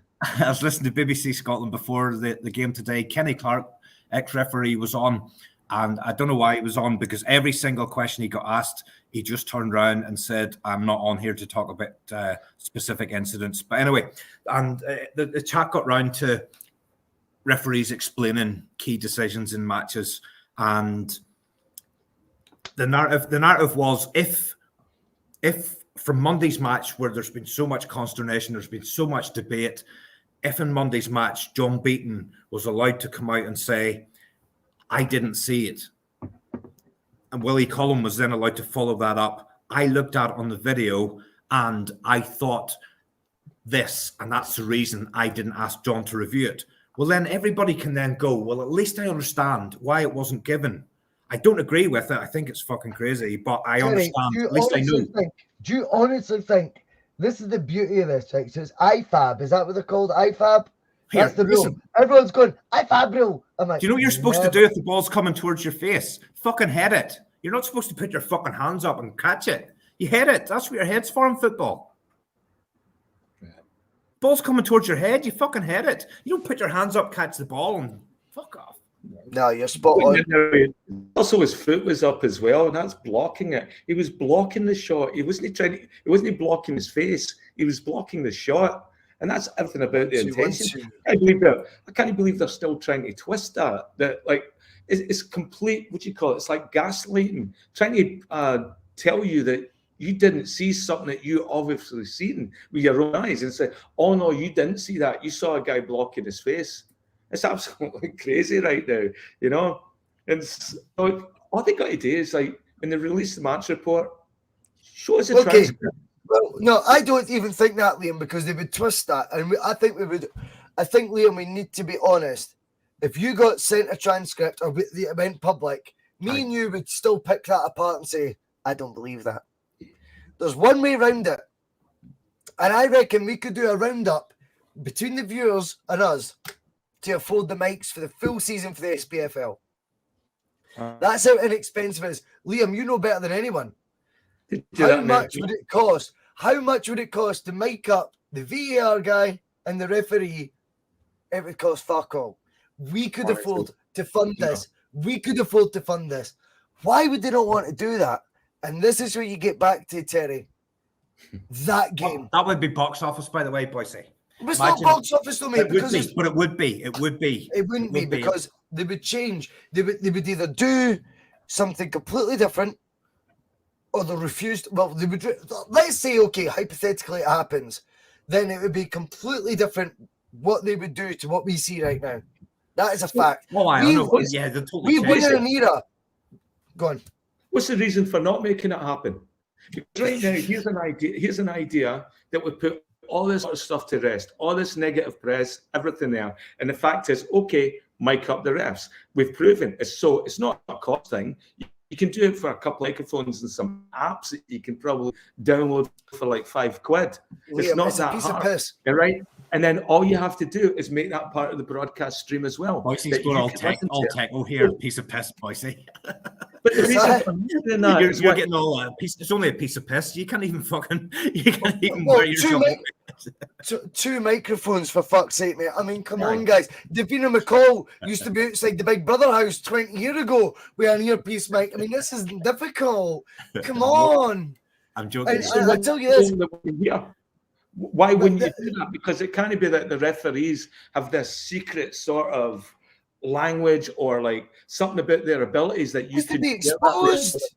It's not like IP, there's no intellectual property to these guys. It's the same rule book. It's the same thing. So can you imagine the conversation?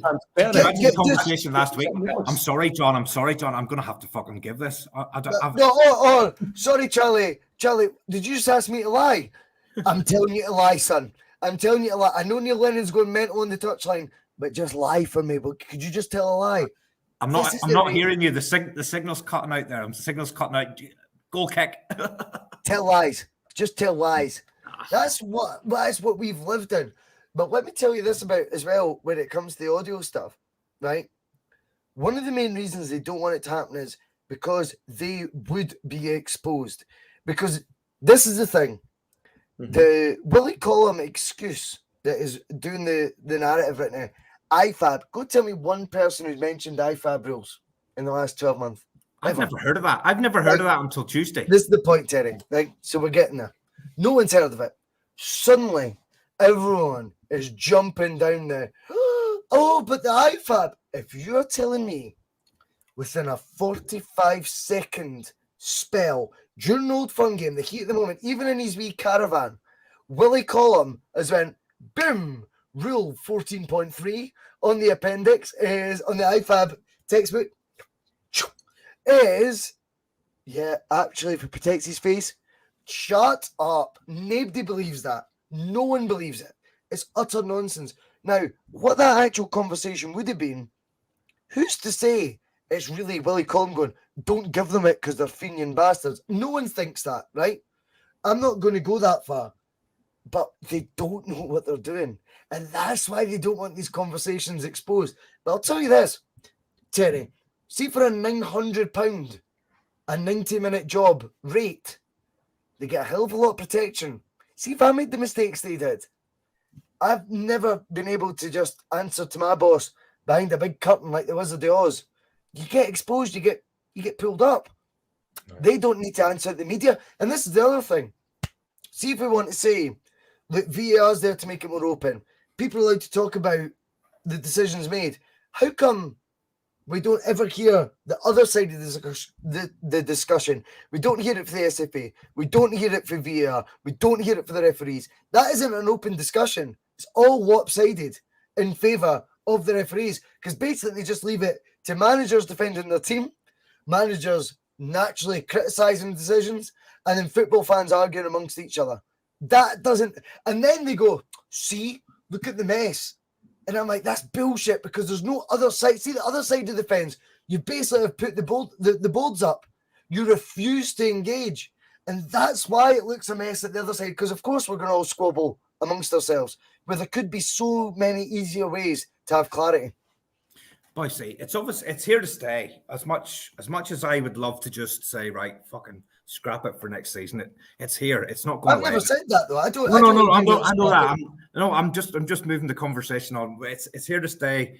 I'd much prefer to go back to the old way. The referee gets things wrong. We talk about that rather than the referee gets things wrong, then the VAR man gets things wrong, and we're talking about everybody getting things wrong. I just don't like it.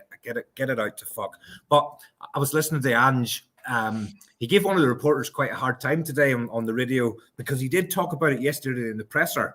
And then they tried to get him to talk about it again today. And he just said, look, mate, talked about that yesterday, made my points, not going into it again. Then they tried to go again. He just said, look, if you got some kind of problem understanding me, I've said I'm not talking about it. I'm not the person to fix this. It's not my job to fix this. I'm not going to go and tell those guys how to fix things. If they came into my dressing room and told me how to coach my team, I'd tell them. Terry, do you know what they'll say? It's funny he's not moaning now that he won his game today. See, he's not moaning because he won today. That's what they do. Well, that was pre-game. That was pre-game he made those comments. Yeah, even still. I know where I'm coming from because, see, the phone that I'm talking about, Liam, right? And it is massively listened to. Celtic fans have phoned in, and I don't know if you remember in the group chat we were all celebrating Mark Kearney phone. The judge phoned Clyde one and took him to bits. Not as much as he probably, we know he could do. He went head to head with Kenny Miller that night, didn't he? Aye, it was great. And but the thing is, what they often do is a Celtic fan phones in and says, "I can't believe that Bernabei decision. He had his back to goal." So sorry, just to clarify, James, you're a Celtic supporter and you're phoning when your team's won 3-0. Yeah, I remember that. That's complete deflection of the incident. So then you get to the stage, you phone in when you get beat, right? Or you that decision went against us. Oh, this is excuses. Let's be honest, Celtic were terrible today. Right, okay, when is it okay to call then and talk about this? And this deflection never helps progression in the game. It completely protects invalid decisions. It completely protects all the jiggery pokery I think we see going on. And to be honest, it's unhealthy. It ain't right. And it's not all about being, Celtic's always cheated, never defeated. We didn't tend to get beat. We win. But don't tell me, when you look at the stats, the only team not to have a VAR penalty against them this season, it's just mental. It's crazy. So I did listen to them this week as well. I couldn't believe how quick ex-players were to express their disbelief that, anything could ever be corrupt or anything like that. I'd love to see even just if we had cameras in the VAR thing to do it. We've got cameras in the Houses of Parliament and things like that. The fuckers will still get up there and lie their asses off. But the fact is, you see the cameras and all that on them as well. And so I think anytime that, Christ, I've got like a million sirens coming. Tell me if that gets too loud. Right? You get not me. Liam, because your batter's shite. You're getting fucking lifted, mate, because your batter's shite.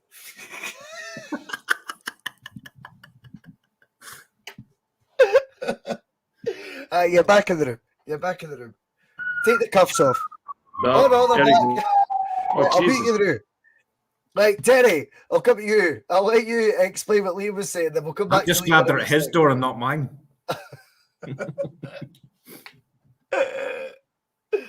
Liam, are you back in the room? Aye, back in the room. Back in the room. Aye, there's about a dozen cop cars racing past my place. Where do you live again? Gotham? What's that? Gastown, Vancouver. Is it Gotham you live? Gastown. Honestly, they used to shoot Batman around here on the street. Anyway, but it's so easy just to throw up everything as a conspiracy theory and all that and just say, well, you can't talk now and you can't. But that is the time to do it. And I don't know when the time not to do it is, because the amount of times where we've been hard done by, but we've won, we said, okay, well, we'll talk about it another time, when we didn't need the points, or you did because it's just gaslighting. It really, really is. What about this, Liam? Right? You're in a group of 12 years, right? Right. And you all invest in, you all go on a holiday, right? 11 of your mates pay X amount, but you're paying the most. Right. And you get to the holiday, it's all inclusive, and it's substandard. Aye. Your room's the shittiest. And your room's the shittiest, right? Aye. Who's the most pissed off person in the room? Because you've paid the most. Absolutely. And I think we have to look at that as well. If you look at fair value for what we're paying for. If you're paying the most for this. Higher standard. That's what it looks like. It looks like we are scrutinised more. Well, certainly more, things that go against us. They're looking for ways for us not to score a goal than to wait to see if the goal was legit. And that's what I feel some of the times. I mean, they were quick to use the VAR today. We were only about 4 or 5 minutes in where we looked at each other in the club and go, surely that can't be. And then the ball went down the park. We're checking for the VAR.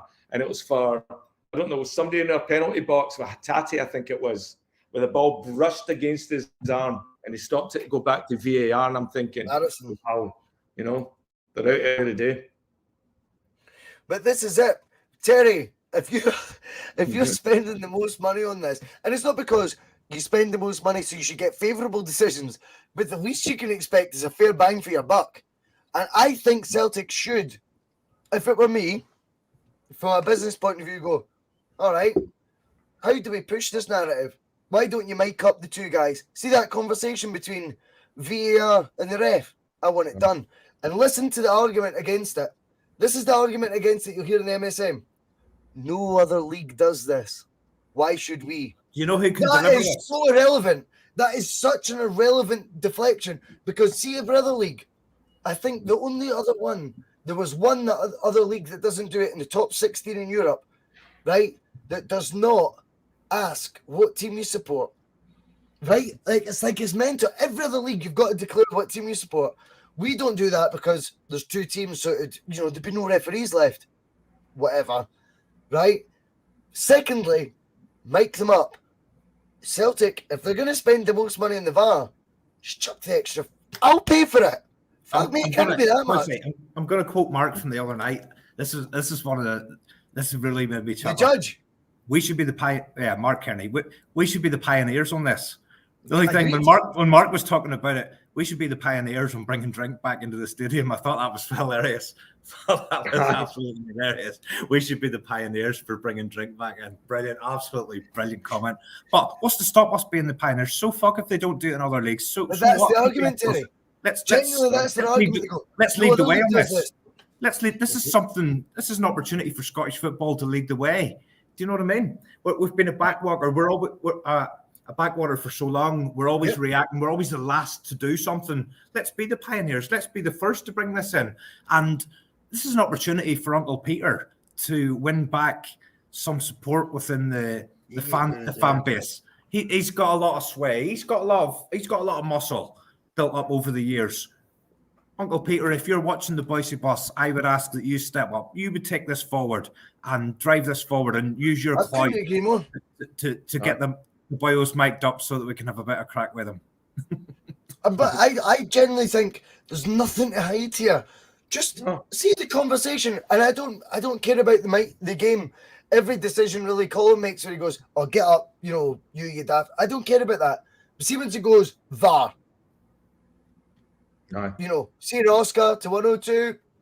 Perfect. Let's just do that. Let's go. Right, okay, we're looking at a decision right now. Hold on for a second, John. Willie's away for a piss. Can you wait for him to come back? Aye. Oh, there's Morelos is kicking someone again. Yeah, just ignore that. Ignore it. Right, you know what I mean? But genuinely, I think the 30-second, 60-second segment you could have of going, we're just watching this for a couple of angles, Willie, and we'll tell you if you need to be looking at the monitor. I honestly don't understand what's unhealthy about that. And the reason they don't want to do it, all they can find in their moral compass of sport, Liam, is, well, the other leagues don't do it. Oh, fuck off. I mean, nowhere near. If we always want to sell our product, Scottish football being unique, because of this ugly sisters thing that goes on, and we think that's the selling point of our league, then I'm sorry. You need to also then accept every decision that gets made is going to be very different. They don't want to play ball in this. They want to have their cake and they want to eat it. So they go, look at the rivalry. Oh, it's crazy. But don't actually look at us. Just look at the two teams. It's bullshit, Liam. You look at the creativity that Scotland, exports all over the world, right? It's one of our biggest exports has always been creativity. People in film, music, all that stuff. But people in businesses with big ideas, different ideas, and going in there. We started football. Supposedly we invented that. Okay, we're the first team in Britain to win a European Cup. We've did that. We've had a lot of very, very firsts. So for us to abandon that now because we are not at the top rung of like the European Financial Doping League, you know what I mean? That doesn't matter to us. We're still the same club. We're innovative and we have a great degree of firsts in our DNA. And so why not? Why not be the one that comes out there and says, okay, let's push this. And it's all about, this is that one time for them to show up and say, no, you're paranoid. Here's what it is. It's like, let's just show a bit of transparency. And every company in the world everybody's got eyeballs on them now. So for referees to be that last institution that somehow we have to work in cloak and dagger because that's how somehow going to protect your integrity, that's wrong. Because it's not. Liam, let's tell the truth. Shambles. See if you think Willie Collum, right? William Collum, Willie Collum, sorry. You're getting Willie and Liam Collum.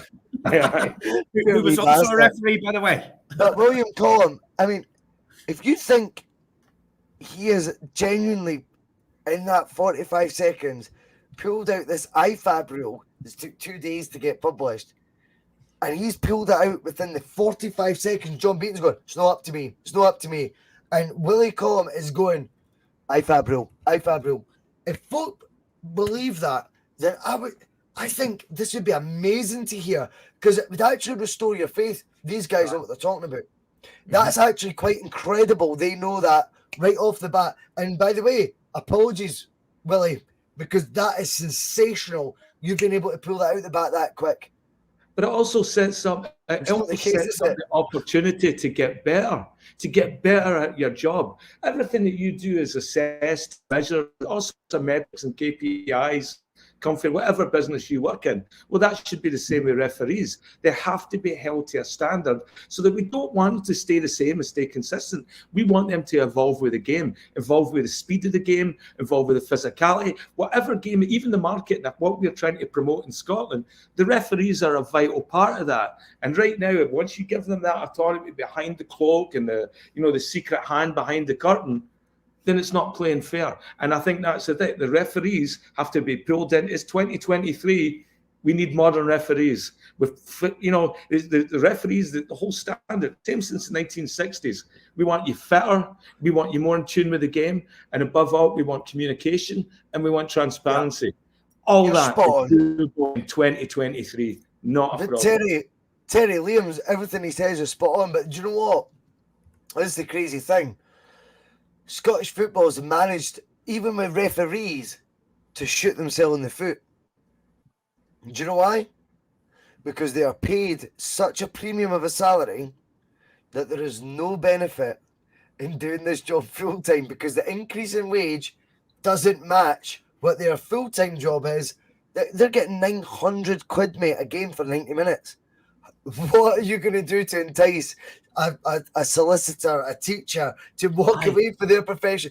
They've completely fucked themselves. Some of these guys, have got really high profile. You understand where I'm coming from now? And they get really scrutinised on those jobs, but they get this handy 900 quid with no scrutiny whatsoever. No scrutiny, I know. So to try and use the put them full time approach, you'd have no refs left. You would have not. Well, maybe that might be a good thing. I'll tell you one thing I want to talk about.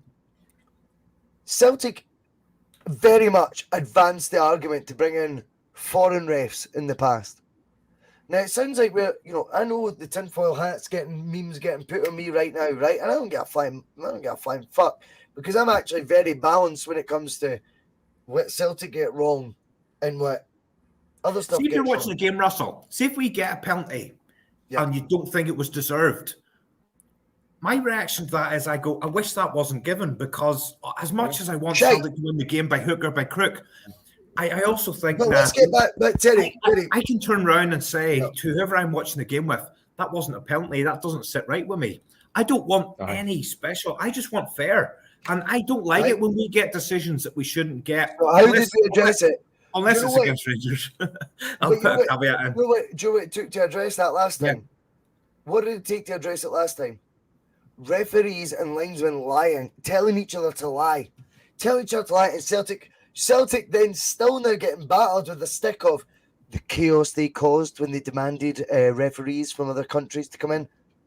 What do you want a responsible football club to do when it's actually proven officials on the park are telling each other, go with this story, go with this lie? That to me is disgraceful. We brought in foreign refs at that time. I think there's now a very solid argument to go with VAR there, and if the expense it's probably cheaper than some of the VAR stuff, taking VAR to the next level. We've obviously got the Aldi VAR right now, Terry. I think there's an argument for Celtic to go back to going, do you know what? The last game, yet again, there was controversy. Maybe it wasn't John Beaton's fault, but there is photos of him in a Rangers supporting pub.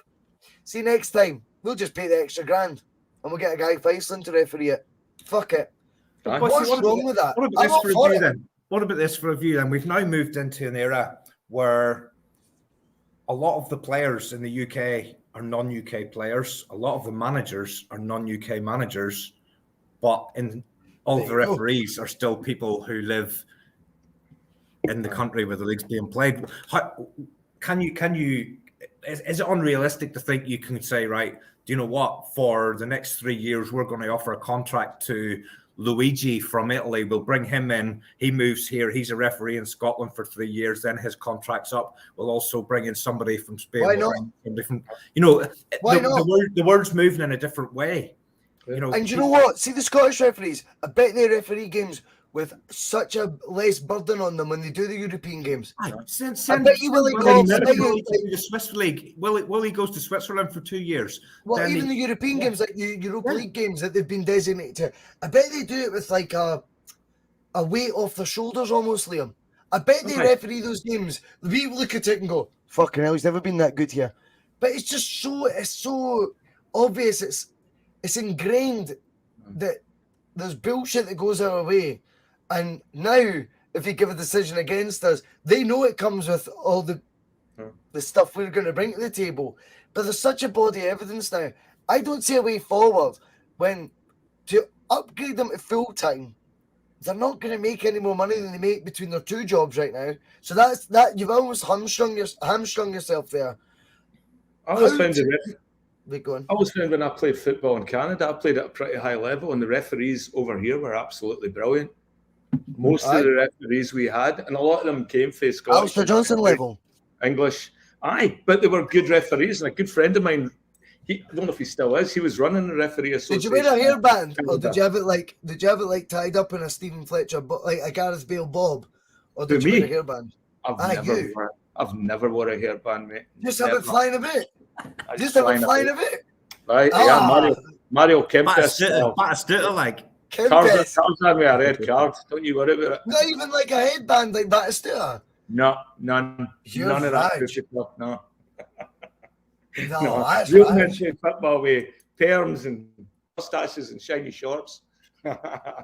No, but the referees were always really good. So why don't we, why doesn't SFA or SPFL, whatever it is, look at referees the same way we look at players as well? Is there a scouting system where as well it's like, oh, you know what? There's a unique group of referees coming up in Canada and they play the same sort of environment as us, same sort of like multi-league like the MLS. And what's the chance of bringing maybe 2 or 3 over to them? Just like, in the 70s, we brought over a couple of Argentinians to Tottenham, or, a couple of Polish showed up at Celtic in the 70s. So what would stop in Scottish football to sort of bring in maybe a couple, and then you're adding, and you're just generating better competition that's not from the same sort of, like conspiracy-laden lodge thing that everybody talks about, of like other referees come for this Lark Hall type association or something, And so bring in that. But it's true though. Like the evidence is there. Like the Lark Hall thing. I know you're like laughing, but it's like, it's like these are things that I think we've had to contend with. And I love this for Balmoral. He talks about Jock Stein. If you're good enough, the ref doesn't matter.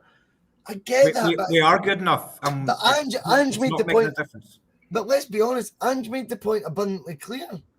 He said the lead at the top. He says the rest of the games we've dealt with, which we have.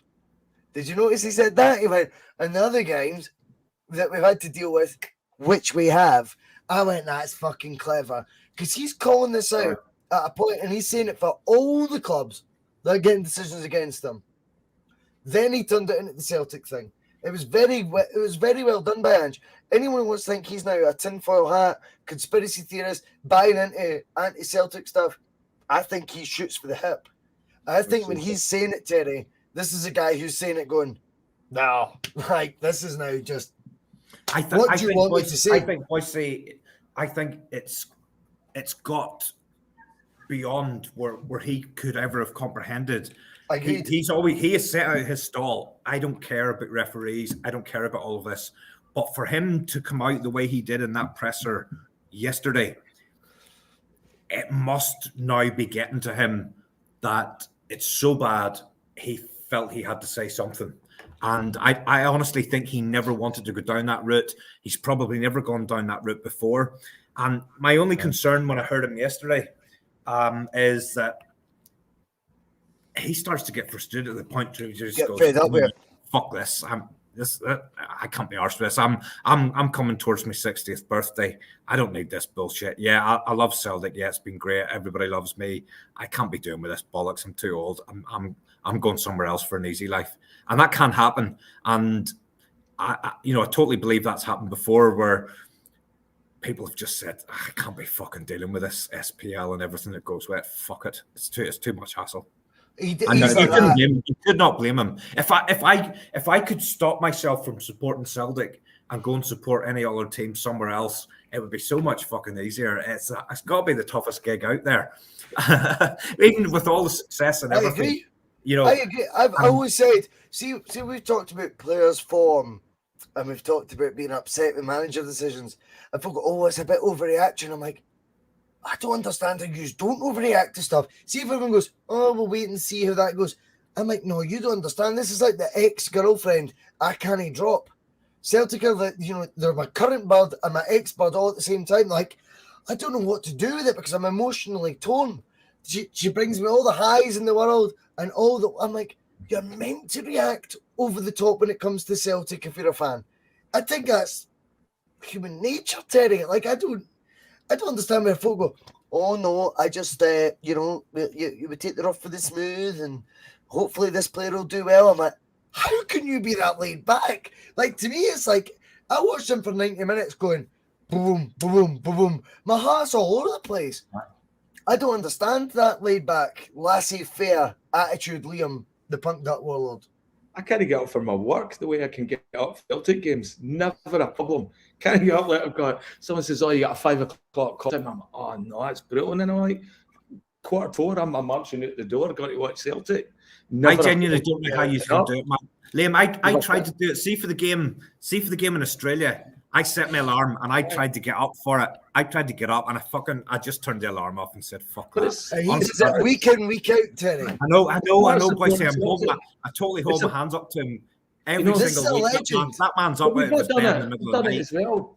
I've done it when I've been like in Cuba and stuff like that. I'm like going like into the next resort because they've got like a computer that had Hotmail or something like that, and I could set up and find a way how to watch the game on some computer in the middle of Cuba and stuff like that. But that's what you do because it's so such. It's like it's much more than just being a happy clapper and liking the jersey and all that. It goes way deeper than that.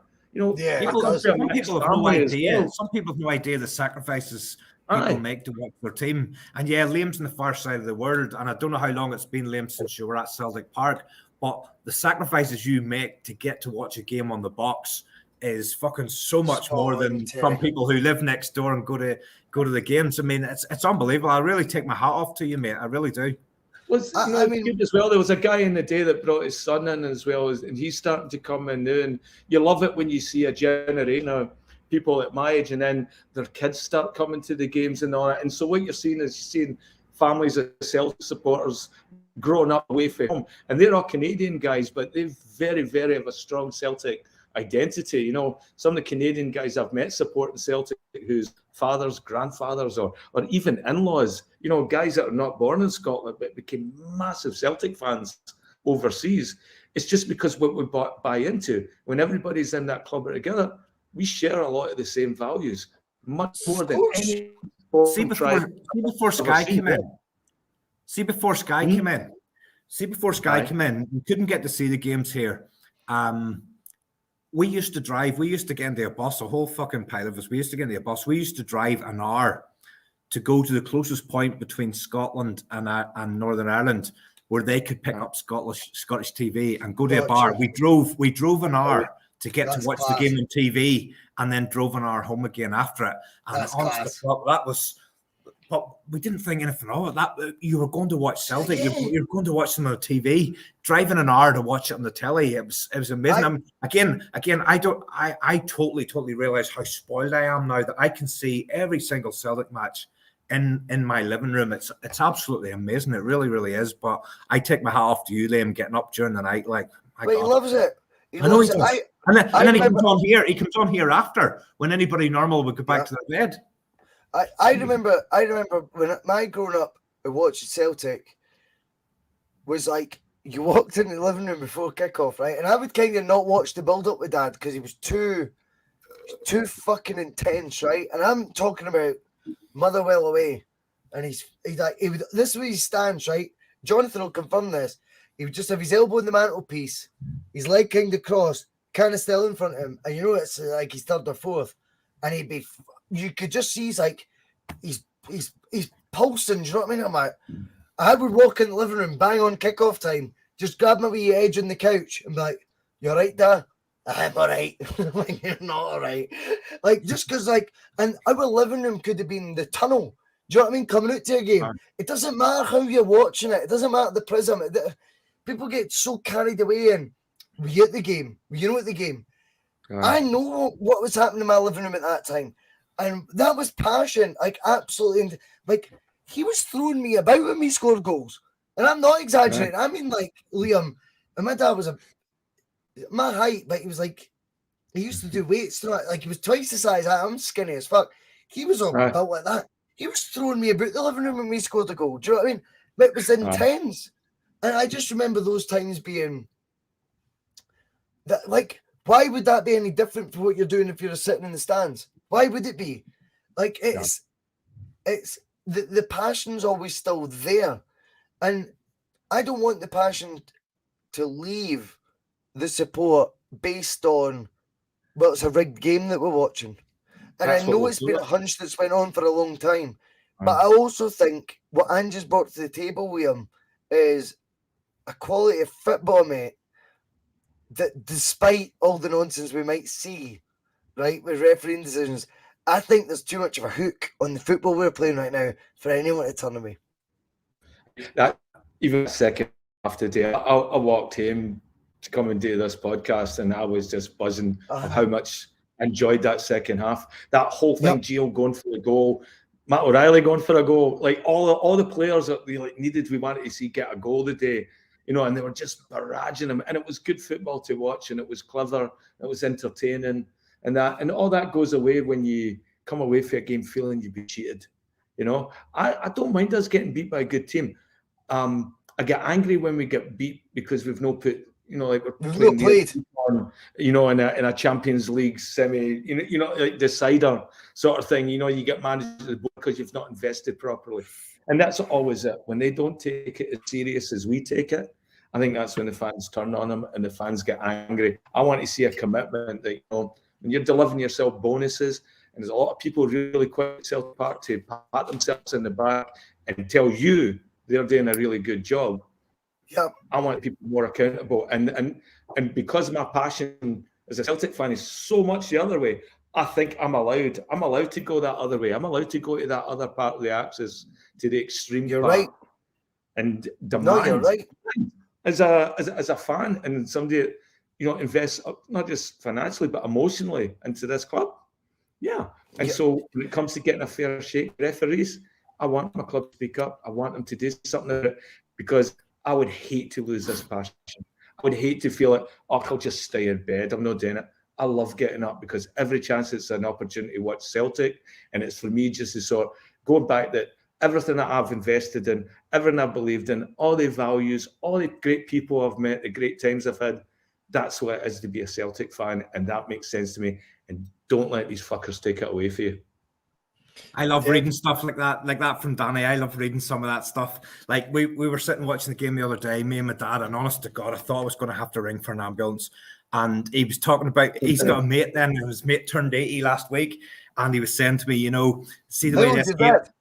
Hey, my dad is 73. Big shout out to you there. 73. Do you know what? He loves the bus. He probably won't be watching live. He'll watch the recording. What's your guy's name? Martin. Martin Rob. But listen, he's seen me playing the violin with the trumpet music. You gave me a clip over the year. He said I embarrassed the whole family last week. But listen, he's got a mate. He's got a mate who just turned 80, and he says to me during the game, whenever it went 1 each or Rangers were 2-1 up, he says, you know, my old pal will be out for a walk now. There's no way he could stick this the way it's going. You know, he just some of those older folk who have been there for years and been through it all, and some people can't actually just sit and watch the game. It's too much for them, and they have to just like fuck off. Like I remember being a kid, And the most of my experience of following Celtic, yes, we drove that hour to watch the games, but that was only the big games that you got on BBC Scotland stuff. You only got maybe the cup finals and an odd derby or something like that. Every game wasn't on the way it is nowadays in Sky and things, but the radio was our main sort of way of communicating with Celtic. And I've got how stressful is the radio? I have got to hand it to Radio Scotland. Radio Scotland make Scottish football sound like it is the most amazing game But in the do you world. remember the road to Seville? And it was Clyde 1, Peter Martin. Peter Martin used to commentate, and he'd be like, "Go!" Kick. And you'd be like, I was like, oh my, like, have we scored 2? Like, what the hell is it? Like, he used to be that animated. I was listening when I lived in Birmingham. I was listening to a game, and I'm pretty sure it was Roddy Forsyth. It was either Roddy Forsyth or Archie McPherson, whichever one of the two. It's famous. But you've got it was Celtic and Rangers, and it was just goal kick to Rangers. Yeah, but I'd already sort of started punching walls because I thought it was a goal. It was just unbelievable. But some of those commentators, there's a few. There's David Begg was amazing, and some of them. But they made this product. It's actually what sold Celtic and Scottish football to me. Don't forget Richard Gordon, a good friend. Yeah, Richard Gordon, absolutely. I said that when Richard was on the bus. That really resonated with me from my childhood because all of those guys, they sort of, my dad introduced me to Scottish football, but those guys really sold it to me. And see, listening to a game on the radio, and they can still do it to today, they can make that match sound like the most amazing game that's going on in the whole of the world at that time. And as we know, it's probably a long way from that. But I think there's still a bit of magic in that. And right now, we live in an era, right? We're spoiled, Bicey. We're spoiled. Well, you think that. Yeah. But right now, obviously, the common streaming sites that people have been using for years upon years have been seized by the FBI, right? I mean, you know, if you go on a He's Goal or whatever, like used to get used by everyone for years and years, you can't do that. And I do feel that there's an argument to be had now where you go, I know, Liam, this doesn't, affect you, and Terry, it might not affect you. No, it does. I'm UK. But if you're in Scotland, I'm the same as you. And you can't go to a football match at Celtic that's sold out. You're not telling me there's only 60,000 fans who want to watch Celtic at home. Yeah. They want to watch. Like, if the TV company ain't going to put it on, and you're only allowed 4 or 5, whatever many games it is, PPV, what is the alternative? What do you want us to do? Do you accept in 2023 we're now in that radio, let's just listen to it on radio is acceptable? Because I think the world's moved on. Everyone wants the visual. Everyone wants to watch it live, Liam. Mm-hmm. There has to be now movements made where it gets streamed to everyone. It won't affect ticket sales. I think the ticket backlog, the season ticket queue would never be affected by the amount of availability you can make it if it was a live stream. Accessibility is everything right now. You want to make your product accessible to as many people as you possibly can. That's smart marketing. Anytime you try and divide your sort of your share market, that's basic. That's basic fundamentals of advertising.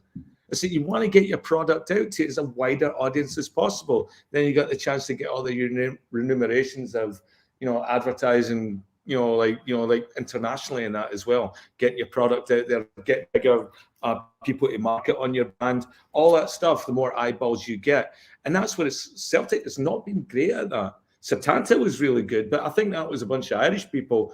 They really helped Celtic, build our brand across North America because they would show every single game, and it means that they have to put down a heads. I mean, we need to accept, Liam, right? We need to accept 3 p.m. kickoffs Saturday will never be on a satellite broadcaster or a terrestrial broadcaster. We all know that, right? That's cool. Right.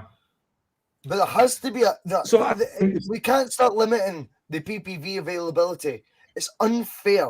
And it also is it's like you're closing doors on an audience, a potential audience. Now, people might say, well, that's only a Celtic thing. Who cares? Spread out the PPV. Make the PPV a thing that if Celtic get $12.99, it's still like 10% of that gets spread out across the league. Who cares? Make it available because there's too much of a demand for guys like me who work, right? I work from home on a Saturday. Let me watch Celtic on my big telly, please. Russell, tell us this. Not on a legal stream. Let me watch it live. Please, I'll pay the money every week. Aye. But that's There always ought to be an option. like as soon as you set up here in Canada and North America, every team had their own TV station. As soon as it was possible to get IPTV, every single team immediately started their own broadcast channel, their own broadcast station, and then be able to negotiate their own right.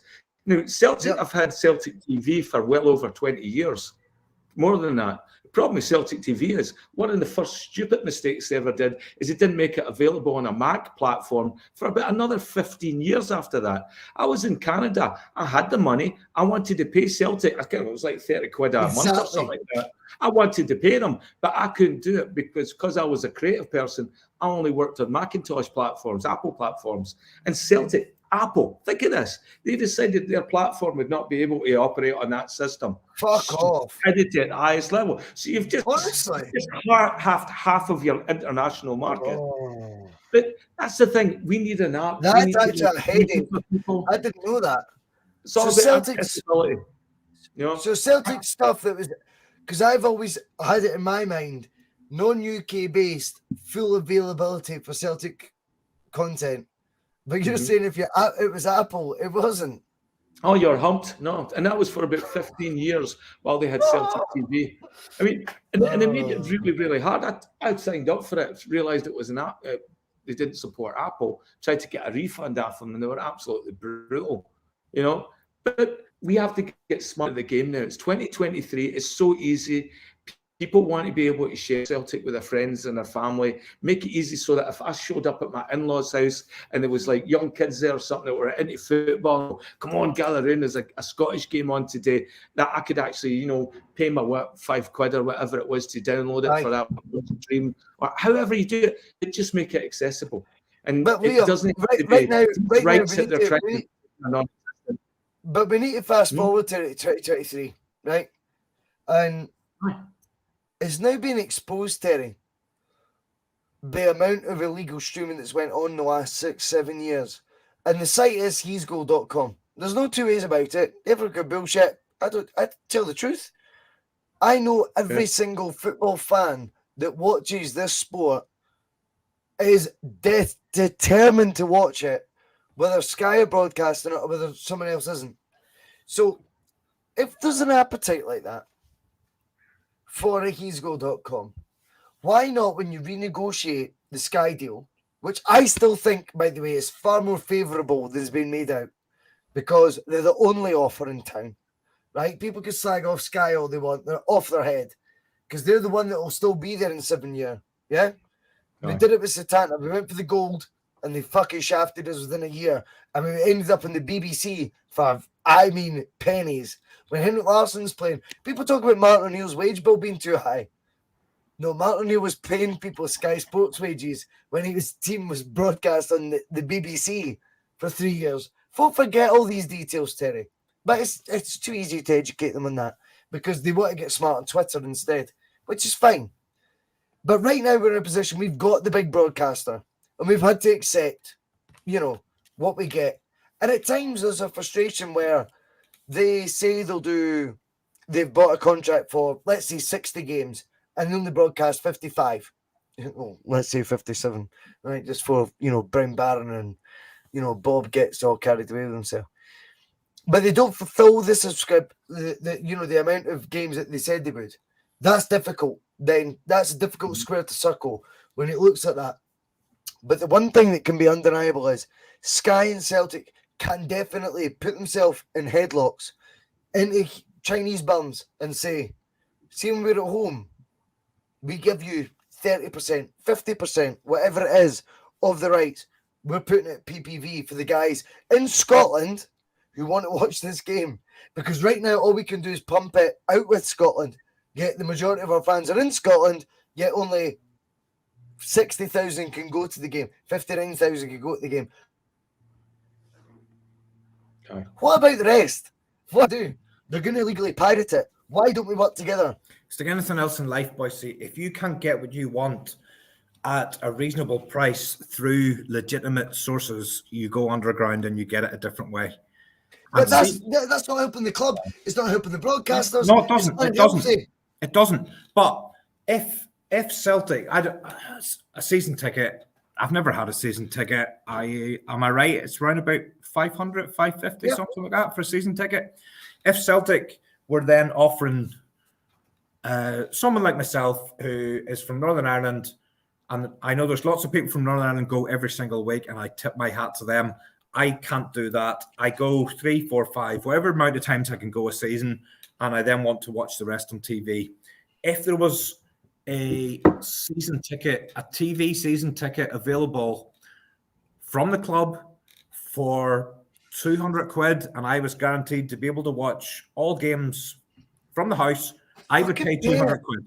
200 quid, 250, whatever the fuck it is. And that'd be what, £18 a month?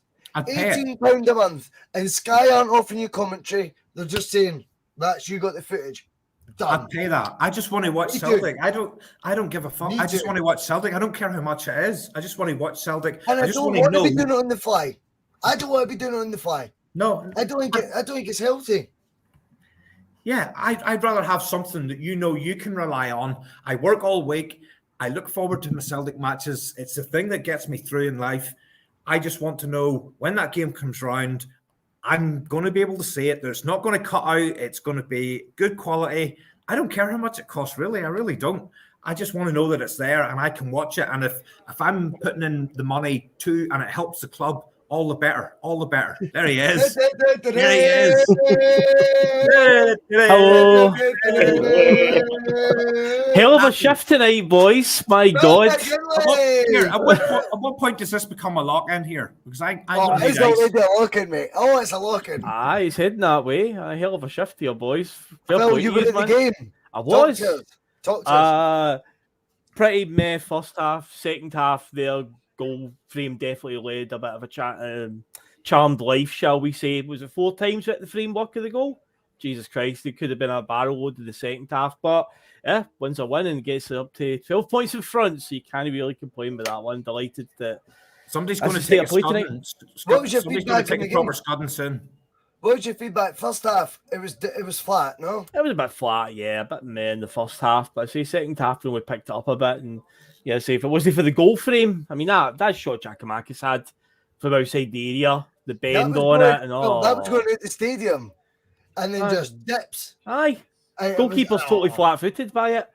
But it was the last. Funny enough, I've said before on the show that my dad, for medical reasons, has to leave about 10 minutes early. He missed every single hit the post moment. There was 4 of them in the last 10 minutes alone. We hit the framework of the goal. He missed every one of those ones. Just as he left, it was a Giakoumakis header off of the post from the free kick. And then after that, yeah, just couldn't seem to stop hitting it. Just it was target practice. But no, it was enjoyable in the end to get the 3 points and just extend the lead at the top, put the pressure on them for a change. Well, we were talking about that earlier. When was the last time, Phil, that it was Celtic who were like putting the ascendancy on this title race? It seems like it's been ages. I don't think it's happened this season. We've played before them at any point. It always feels like we're always playing second. So yeah, a welcome change. Hopefully it gives them a wee bit of the nerves tomorrow. I know Dundee United have been a bit shocking this season, but you never know. Dundee United always take 13 points off of Rangers. Always a banana skin. It doesn't matter how bad the team's playing. Those away games, you've got to be on your mettle early to see them through. Like I'm looking forward to tomorrow now. Definitely am. Yeah. Now, United always seem to be a bit of a bogey team for Rangers. If you look at the history over the years, Dundee United are always good for taking some points off them somewhere. Remember last year in Ange's first season, it was like the second round of fixtures. Dundee United beat them 1-0 at Tannadice. So, you know, they always seem to be good for a wee result against them. Well, hopefully that's the case tomorrow. I've heard there's some kind of ultra thing being organised tomorrow for early doors before the game because of the... Do you remember the Dundee United fans and I think they played Rangers a couple of days after the Queen passed and stuff, and there was things didn't Ah, right, okay. I've heard In the know, I've heard there's something in the know, organised you're in the know. tomorrow. Tomorrow, Terry, you big in the side. know with the young D casuals or something, or what? You're one of their sites. I do know that Dundee United do have a hardcore element, and I think there is a bit. I think there's a bit of a carryover from that last game. It's interesting times though right now, because Phil, well, obviously we want your feedback right now, because us three have just spoke shite all day, right? You have these folks shite. No, you have No. a great show. But 12 points clear is a completely different. It's 13 points, really. Yeah. This is now like it's the weirdest thing in the world, right? Because if they'd got their 3 points on Monday, 6 points becomes the title race. Now, if they get their 3 points, they just kind of are aiding the consolation second prize. It's almost consolation. No, but I'm being genuine here. It's like consolation points right now. You know, when it's like, we're miles off it, but at least we kept going to the end. That's almost where they're at now. See, once you see it as like it's actually reality, it's 12 points plus 20 goals, it's 13 points. This is now consolation prizes. I don't think they'll be up for it as much as they were on Monday. I think it won't be. I'm not saying they'll get beat, but I think they'll drop more. They're at a stage now where they're kind of on a fine line now where if they drop any more points, I think realistically they know the league it's pretty much over. Their best chance of any glory is the 2 domestic cups that are left. But similar when Alex McLeish came in years ago for them, where they were a good distance behind already and they salvaged the cups. That'll probably be the only chance of glory that they've got this season. But I think they know deep down the league's gone. A few of their fans will still be quite defiant about it, but no, I can't see them making it up. And yeah, even if they do back to 9 points, look at the run of fixtures we've got coming up. I think the away games that we've got between now and the split are United. We've got Dundee United away, St Johnstone, Kilmarnock, Ross County, and St Mirren, I believe, are the games we've got as our 5 away games. And we've 7 home games now. And of course, that includes the game against Rangers in April. So it's massively skewed in our favour right now. So even if they do win tomorrow, we've got such a great run of fixtures coming up. We was at Kilmarnock in the Cup next week, St Mirren in the league at Celtic Park. We've got Livy coming up at home. Yeah, we've got a lot of really. I can't see many teams coming to Celtic Park and taking points because they just come and play the exact same strategy you saw the day with Kilmarnock. No ambition to win the game. I've got a question to ask you, Phil. Right, because quite often it seems to get described as you always play the same amount of teams the same amount of times, right? And we goes off. We've got to play the same fixtures. See, at times, I actually disagree with that because you can win a league before the amount of round of fixtures have been played. No one ever takes care of that, do they, Phil? No one ever thinks like that. See, when you actually think about it, you could win a league having played 20 games at home and only 15 away. That could be you, League One. But you're right, by the end of the sequence, you'll play the amount of home and away, but the damage might be done. Ironically, in a Celtic point of view, we seem, Phil, to have a 9-point lead, having played the majority of our games away from home. It's weird, isn't it? I know. We're coming back to when was the last time we even lost a domestic game at home? Let me think. Not under Ange. Not under Ange. No, it's not happened under Ange. The point I'm trying to make though is when people try to say we all play the same amount of games, you play. I've always kind of used that argument as well. But it's bullshit. Because if you were to play, your first 18 games at home and then your next 18 games away, not that it would ever be like that, but there's quite often there's examples where if you played 3 or 4 more at home, that could benefit you in the title race. Because you might play your other 2 or 3 or 4 away from home once the title race has been defined. However, in Celtic's instance, this season, which is so funny, we've done the hard bit already. We've played more games away. I know that's worrying for them. So the away games we've got coming up are teams that I wouldn't have any worries about because the grounds that you usually worry about are like Pataudry, Tynecastle, Easter Road. Well, recently we went to Pittodrie and Easter Road, especially Easter Road, and won quite comfortably. You know, Tynecastle, despite it being about everything in their power that day to try and stop us with the VAR stuff, we still came away with a result there. So the run of away games we've got coming up next are actually very much in our favour. I don't see where we're going to drop any points at all. I can see us as cruising this now through the end of the season. Do you agree with Phil, Terry? I pretty much, Boise. You know, we've already touched on this. The league was over that day that we won at Hearts. It's just by how far. It's just by how far. And there will be days like today where it's going to be flat for a while, and yet we all want to watch more of the second half, less of the first half. But this league's done. This league was done the day we won at Tynecastle. I've said it then, I'll say it now. I just want to watch the last half hour that we had today for the rest of the season. Me too. Enjoy the type of football that we enjoy watching. That game could have went on and on today. That game, yeah, absolutely. Went on and on today. See, in the first half, to be honest, I'll not lie. I was falling asleep and I was kind of going, fuck this. And I was going like, I really can't be arsed going in this pod later to talk about absolutely nothing. The game started. It didn't mean that, ladies. Look, the game started. The game started. We done fuck all, and the game finished. That's how it was going in the first half. But by the end of the game, I'm just going, fucking, do you know what? I wish there was extra time or something here just to watch more of this. Because that's what I like to see. I just want to watch Celtic playing good football, creating lots of chances. You know, that's why we follow the club. You know what I mean? Liam, me and Jonathan speculated this time last year. I mean, I had a bit of fact. You know, Jonathan does that smug. You were talking about off camera, right, mate? You were saying he's a wido and he wants to be. And I was like, oh my, Jonathan's. You want to try going out for? You want to try going out for a night, Wem? Jonathan, well, you know, you ain't got black and blue, but Jonathan. He made it clear in the bus last February. He goes, do you know one thing? And he does that wee smug face. He goes, when you actually take away the COVID season, he goes, they don't really like chasing us, do they?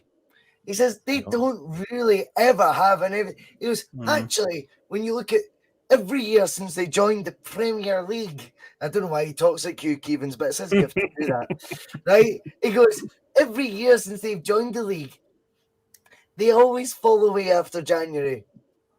It's happening again. I'm convinced it's happening again. And it starts tomorrow. I said that earlier. I says they'd never, ever perform after Christmas. You know, just don't let their New Year's party like or whatever. It was mental if it's a tired January hangover or what. But nah, they never perform well. And you look at all the 10-day drop points, it's January. I think this will be... I'll just throw it out there. Why not? It's a podcast. I'm not a football player. I'll be done by Valentine's Day, February 14th. You watch. Oh, love it. Yeah. We'll be ahead. Like so much. The only thing I think will happen is I think Mickey will maybe bring in a few. Maybe be able to buy a few extra signings down at Peckham Market over the January window. Peckham Markets where he's shopping there, and he'd bring in a few, and you know they might get to within 7 or 8 at some point. But Phil, what did you make of his Mickey's comments when he says he's already spoke to loads of players who want to join the club? I mean, that's clearly tapping up, unless they're all it's all Bosmans for the summer. I mean, I think this is a rookie manager at work, isn't it? This is a guy who doesn't understand the waters he's swimming in, because you can't really have players approaching you to join Rangers unless you know they're out of contract. So anyone they sign for a couple of $1 million, that's highly unlikely. Yeah, but he's got to be very careful with the language he's using, because he says, "Oh, I spoke to loads of players who want to join Rangers right now." I'm not quite sure that's the rules, Mickey. But he won't know though. As a first team coach, he's probably doesn't understand these rules. I think he's just throwing the sound bites out there again that the Rangers fans want to hear. Because, I mean, realistically, I saw a hilarious headline the other day somewhere on Twitter about there being like a £5 million rated striker. I don't have £5 million. They don't at all, man. No chance. This idea that they could sell a couple of their assets, whatever, to raise some money. Come on.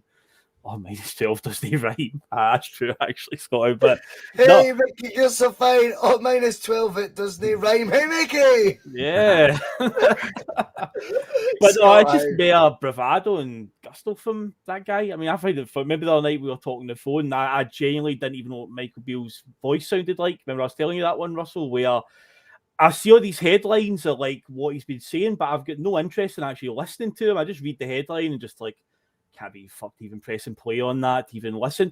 I genuinely thought he was going to be like a Scouser. I thought he was like when he came up here with Gerrard, he was like, we were working at Liverpool. I thought he was a Scouser. So when I heard him actually speak after the game last Monday, I was like, I didn't know that he's a Londoner. I had no clue at all. So that's how much attention I pay when Michael Beale actually speaks. I'm just like, nobody cares, mate. Nobody fucking cares. That's it, pretty much. And yeah, I just think this whole thing about I've been speaking to this player and that player. No, you haven't, mate. You've no at all, and all these players are desperate to come.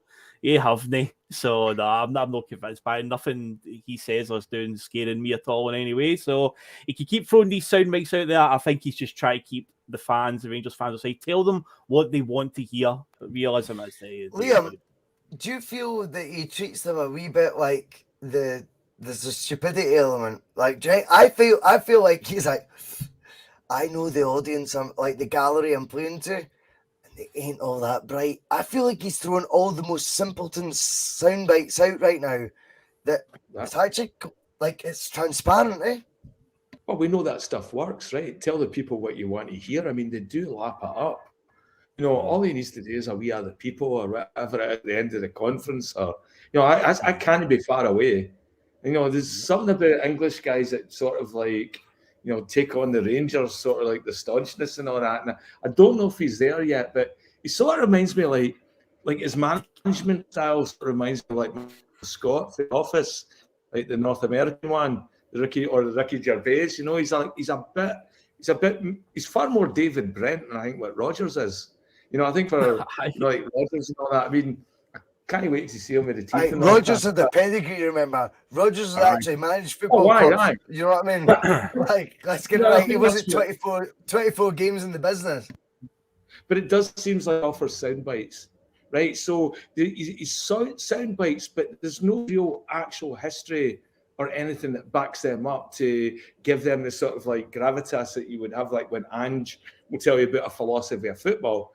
Well, yeah, he managed in a World Cup. You can't take that away from him. He's won stuff in the J League and that. Whereas when Michael Beale tells me this stuff, it's like one of the guys. It's like it's a guy going up for a UFC fight that's learned fighting for a book, and he's never had a UFC fight. You know, I feel like he's sort of like he's reading for the manager's books and stuff like that. He's taking the best of all the sound bites, you know, the soonest book and you know all the stuff the Bears like. And just sort of feeding that back to them in a different way. And it's good. They love it. They'll lap it up. But they'll turn on him faster than what they'll turn on Gio. If he can't perform and he goes to the tank, they'll turn on him quick.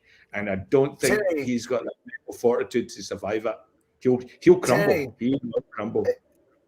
Going on what Liam says, there's a reason why maybe Mickey is trying to follow the Ange sort of sort of transcript. He's trying to follow Angie's sort of template. That template, that was what I was looking for.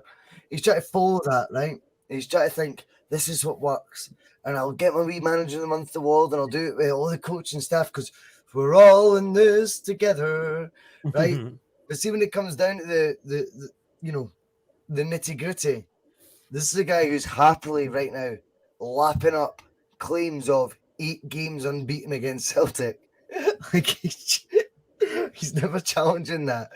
I feel there's a guy there that Ange must be looking at right now, and not licking his lips in a seductive way, but in a sporting competitive way, going, got your number. He may as well be called Mickey Beale 118. I would have thought so, Russell. I mean, I get all this where sometimes the figurehead manager is not the real brains behind the operation, but I just don't see it with this guy. I mean, there's not enough evidence. He hasn't enough in the bank to suggest that he's the real deal. He's only been in the game 30 matches or something like it. Do you know what I mean? Like, if we look at a comparison, and it's a really wide comparison. When Arteta worked under Guardiola, there was a lot of discussion around Arteta was the real day-to-day hands-on guy, and Guardiola was the guy who got all the praise, kind of thing. And Arteta went to Arsenal, and for months, everybody was going like, "What the fuck's going on here?" Like this, Arteta was a ball hair away from losing his job at Arsenal. But I don't think it was Guardiola just saying, No. This, like, I think Guardiola's going, this is what I did the last 10 years. Yes, I'm just making a really random comparison. It's not just about the figurehead. There can be quality people underneath that make the cogs turn every day. And obviously at Man City, Arteta was one of those. You can see now he's turned an average Arsenal team into a potential championship winning team. I think that's what the Rangers fans are clinging on to with this guy is Stevie G won us the league in a season where there was no fans, no pressure, no fucking, we all know that. But this guy is now sort of getting the credit for that. He's living off that. He's got this job off the back of that. And he is, he's living off that fucking reputation, which is probably, it may turn out to be correct, but at this stage, there just is not enough evidence to say that this guy should be in a job of this nature. And yeah, he's made a reasonable start. He's got the points, albeit I've watched their games. They were absolutely fucking shit. I don't think I'm just going to lose any sleep over Mickey Bale. I really don't. Well, as long as Ange's here, he will. He will keep him in his place. Brendan, I know you're cutting across me, and I know it's something really important, but Brendan had Stevie in his pocket. If Brendan had stayed, Stevie would never have taken a trophy off Brendan. Brendan always had him. He had his measure. Ange's got this guy's measure before he even comes in the door. Go ahead. Apologies. Thank you, Terry. Thank you. No, you're fair enough. That was fair enough. But this is the thing, Phil, right? I think O'Malley's hit the nail on the head. Beale's made the big mistake coming in cocky. A pissed off, motivated Ange will end his managerial career. I think, regardless of Ange always, he tries to remind you that he's not interested in any of the noise outside. Yeah. He's not interested in referees, but he has let it be known he's acutely aware of everything that's going on, Phil, right? He's letting us know that, right? And he's done it more vocally recently. I think definitely before the Rangers game, he let us know he's the main man. After it, he's waited a few days. He decided to call out the refereeing decisions. Mm-hmm. Undeniably, this isn't Ange Postecoglou going, "Oh, I'm concerned about Mickey Beale per se," but this guy keeps talking about my club, and he keeps batting the drum. I'm just going to put him in his place every now and then, and I'll back it up. And I think right now, Mickey Beale, for whatever reason, seems very much in my mind to be a guy who's in awe of Ange and is kind of trying to replicate the movement Ange made when he took over the club. Does that make sense? Aye, it does. Aye. I think it's going to backfire massively on him, because I think when Ange is motivated and he relishes a challenge, because I don't think Gio was a challenge for him. I think he very quickly, despite whoever it was in the paper, Barry Ferguson, whoever it was, said that, Gio's got Ange's number. No, it was quite the opposite, really. I think Ange had his number firmly. I also think Ange actually respected what Gio did in Europe. Yeah. Oh, yeah, of God, aye. I think when Ange spoke about him, it was actually for the heart as well, going, do you guys honestly underestimate getting to Europa League final? Because that's quite mad if you are. Nice. But anyway, that's up to their supporters to do that. Sorry, Phil, just to cut in on that. But No, that's a fair point. But this thing with Beale, I don't think it's even he looks at Beale as like a challenge, as in he's on the same level as me. This is going to be tough. I think he'll just be motivated by just all of the noise that's been going on around Beale's appointment and all this, what he's going to come in and do, and talking about when he worked under Stevie, they achieved this, that, and the next thing, all this different stuff. I think he'll just be like, I'll show you, again, because Ange will remember all the things that were said about him when he got the Celtic job, all the dismissive comments and all the memes and all the stuff that was pointed at him. But I think he'll remember all that. He won't forget, and he will prove a massive point here. I think this season we will put them firmly in their place here for all the bravado and all the gusto that they're giving off, because that's what it usually is with them. Liam said earlier on, when it comes to a title challenge with them, particularly after Christmas, they seem to always fall apart with stuff like that. So, yeah, I think we're going to put them firmly in their place here. They can crow all they want, but no, I can see that Ange and the team will just roll on for here and show Michael Beale for what he really is. Liam, we have seen people come, we felt when Ange joined, maybe, I'm not saying we, a few people felt, maybe, is he qualified for this? But in terms of the opposition job, I feel Michael Beale's back to the Warburton sort of era. What? That way it's like he's an upcoming coach in England and he's got good repertoire. And I'm not saying his methods are bad, but is he really equipped to take on a juggernaut? And I think, we've looked at the records already tonight in the show, Liam. 1 defeat in 53. Is that guy equipped to take on Celtic? I doubt it. And see whatever methods he tries to implement, he won't be given the time to do that because the results won't match up. You know what, like they say, fake it till you make it. And I think when you look across the road right now, that is somebody right now that's very obvious to us it's trying to fake it till he makes it. Is he going to make it? No way, Ange. No, this year. I don't think it will be. And then once that happens, that's when all the cracks open up. Like, is he a good manager? Yeah, he's probably a student of the game and all that sort of stuff. But because he's the opposite of Ange, doesn't mean he's the equal of Ange. That's just, I think he's got that part wrong. As somebody, I think it was Danny O'Malley, came in earlier, he came in cocky. Mm-hmm. And I think that whole thing that he's equating himself to Ange, spot on. Like that, and that's what we'll go. Okay, you think you're running with the big boys? You think you're keep talking? We'll do the stuff on the pitch. We'll see tomorrow. If his ball clap, if they lose tomorrow, the whole thing falls apart. It falls apart. It means that point last week was nothing. It's just a blip, and they've got even harder games coming up. So, Terry, I totally agree with what Liam's saying there. I think his biggest faux pas. Why come in Gallus against the guy? Look at the record Ange had. Now, even when Mickey Beale came in, we were about 1 defeat in 55 games by this point. Why would you come in like being the prick's prick? It's just it's unwarranted. It's unneeded, and I love Bob saying it's rattled us. I find it like that's the type of thing that hangs yourself as opposed to being a good thing. It doesn't fear me. I look at it and go, I've seen this movie before, sort of thing. Like I actually think he's making his life more difficult.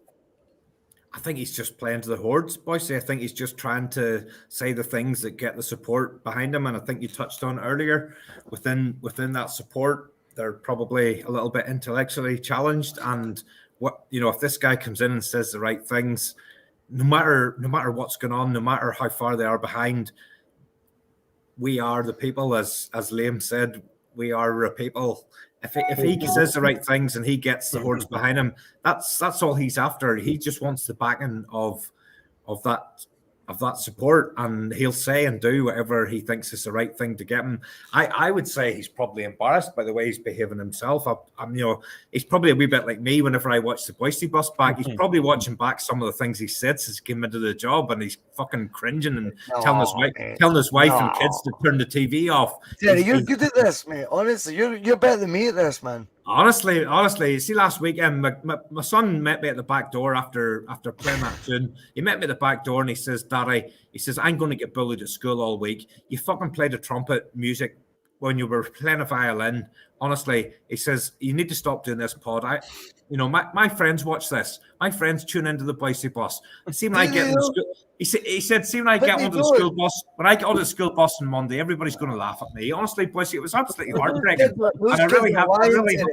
I really have to consider my future on the bus, because if it's affecting my son in that way, you know. But that's what Mickey Beale's at. He's just playing to the hordes. He knows what to say.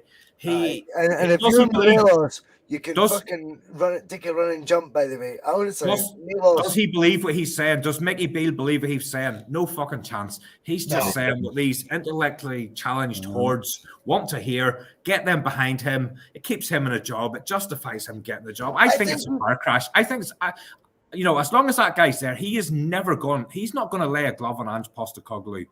No chance. No fucking chance. No way in this world. No. Phil, it feels like we're in a it's weird how lopsided the argument feels right now, but it does seem, Phil, like really no one feels Mickey Beale's going to come in and do anything different to what we've seen before. He might change things up at Rangers, but he ain't going to shake up the dominant Celtic have, is he?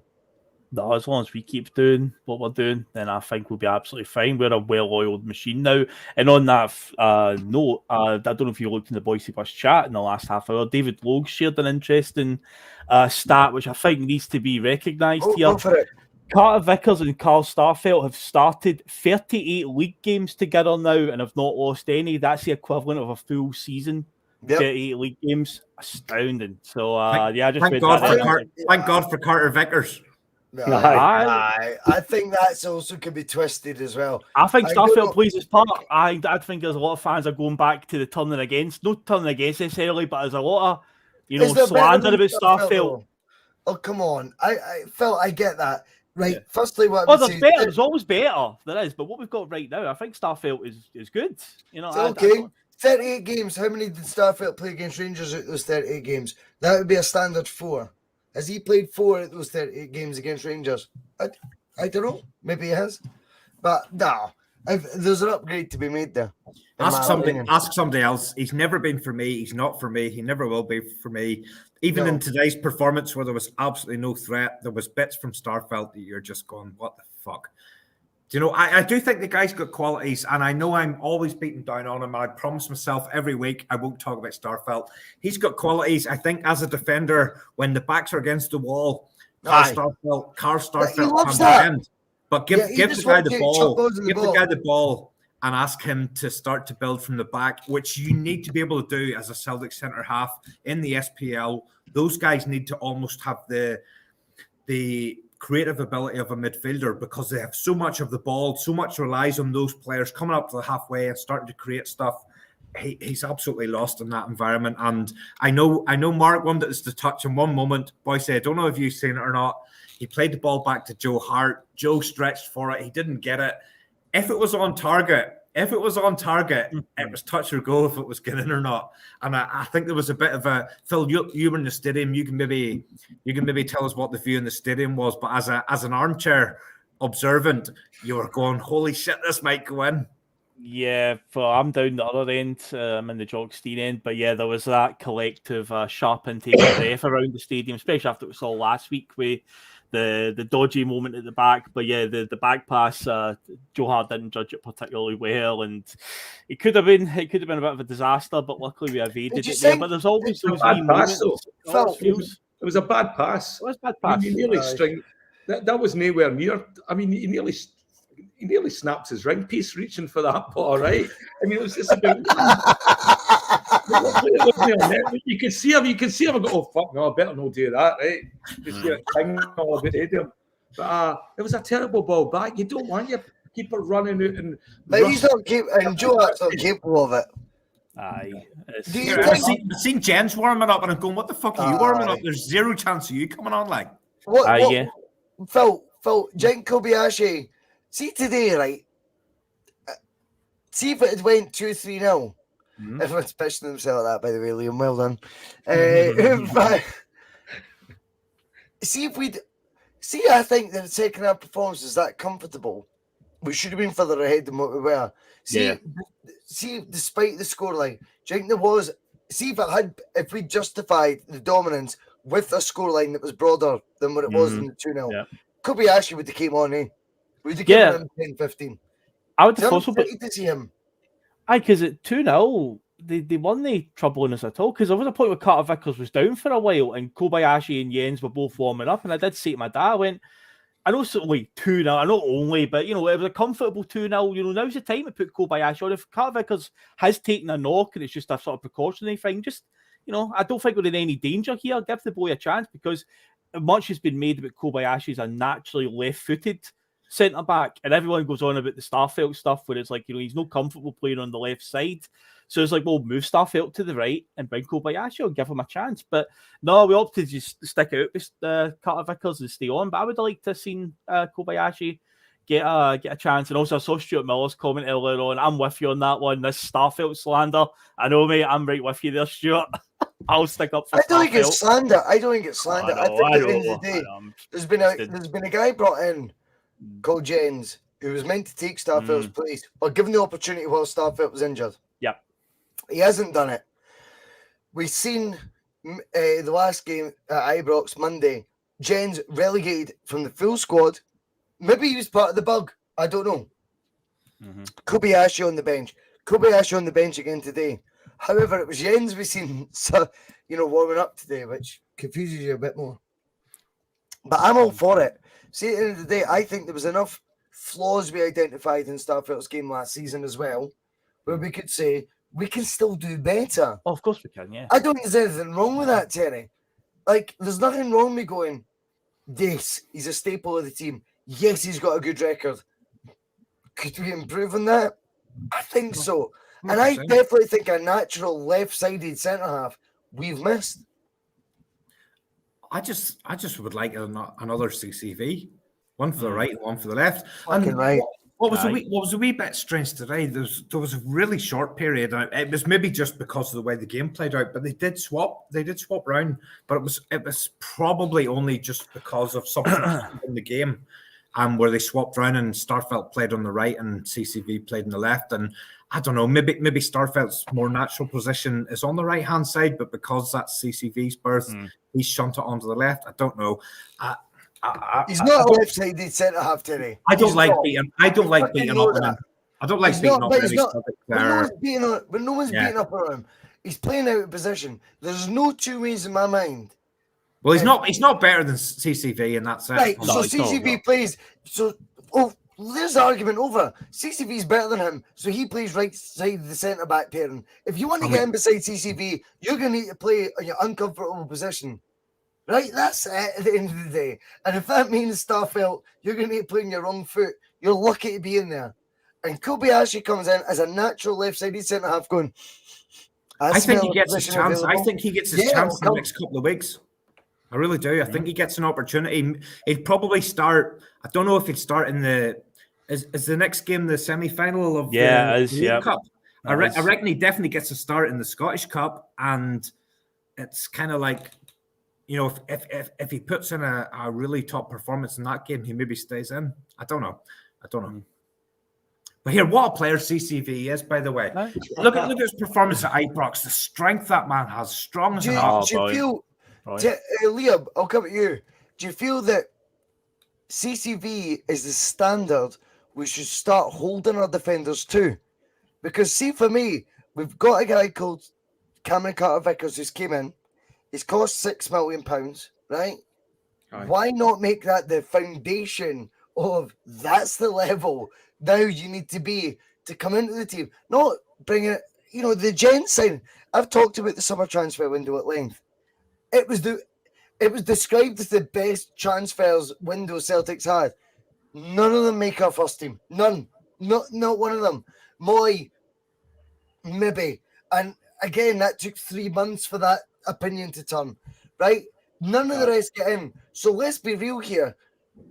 If we're going to bring in players now from now on, I hope Kobayashi has been brought in to be at the level of a Cameron Carter-Vickers. Not fucking, there's more powder puff to go at the squad. I'm not interested in that anymore. I think it's time to start going, there's the bar. Let's meet it. And a guy like Cameron Carter-Vickers has helped us win Champions League money. He's brought us in cash. So it's time to reinvest that again. And £6 million, by the way, for a centre-back. Folk think, Celtic have splashed out then. I'm sorry, Liam. No, they've no. No, it's bullshit. This is mediocre money. And in fact, it's cheap money in the modern day market. I think we need to stop getting too romantic and falling in love with centre-back pairings. And there's that somehow the two of them are a unit, like they come as a set, I think we have to look at who's best for that position. I noticed CCV was carrying the ball out the left side today as well. They would switch. They switched as well, and he carried it up. When we were doing really well in the second half, we watch that into the game again. Watch for Cameron Carter-Vickers doing that.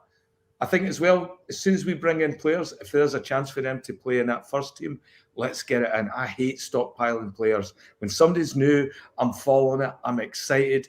I want them up and I'm ready. And if they're showing that they've got the ability to come in and be a much better in that part of the field, which plays better to Ange's overall game, and that's what it's about. We've sat out better players and Spfl because they want to play in the position, they want to play in the system of the process that Ange's is asking them to play. So I'd like to see it. I think he can be improved, and I think once we see someone that's more confident on that left side of the park, that might see more of improvement from Bernabe and Maeda and just that whole side as well. It might be a bit more rapid, a bit more crisp on how we transition and get out of our box quicker if we're not having to take that extra touch to get it onto my right foot.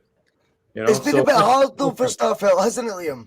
Because he's done well. He's not naturally a left-sided defender, and I think he's been exposed a wee bit. Like, I think defensively he's been pretty good. But we're a big squad. We're a big squad. Yeah. He's got a role. We need to be ruthless. If we come in and we're getting bullied in the air, and it's no, I would definitely want to see him in there. If you're playing against a big sort of striker where everything's coming up high balls, he's fantastic in the air. But when we're playing and we're coming out and we're looking for a goal and we're trying to do that setup, he's not as good as he's certainly not as good as CCV. And if his other player can play that position, they're fluid, better, let's get them on.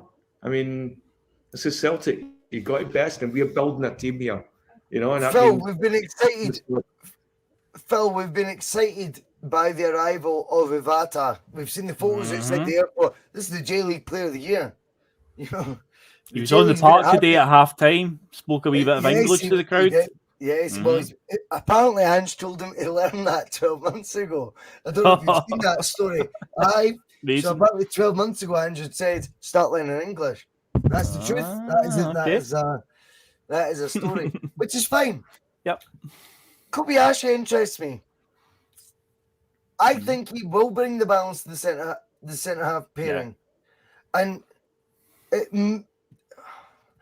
today I was surprised that wasn't explored even a wee bit because such was the dominance.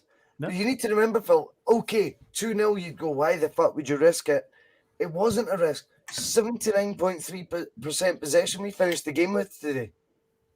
I mean, especially against Killie, Derek McInnes, who's got 78.3% possession. There's an opportunity to bring in. Let's see how he rolls with Cameron Carter-Vickers.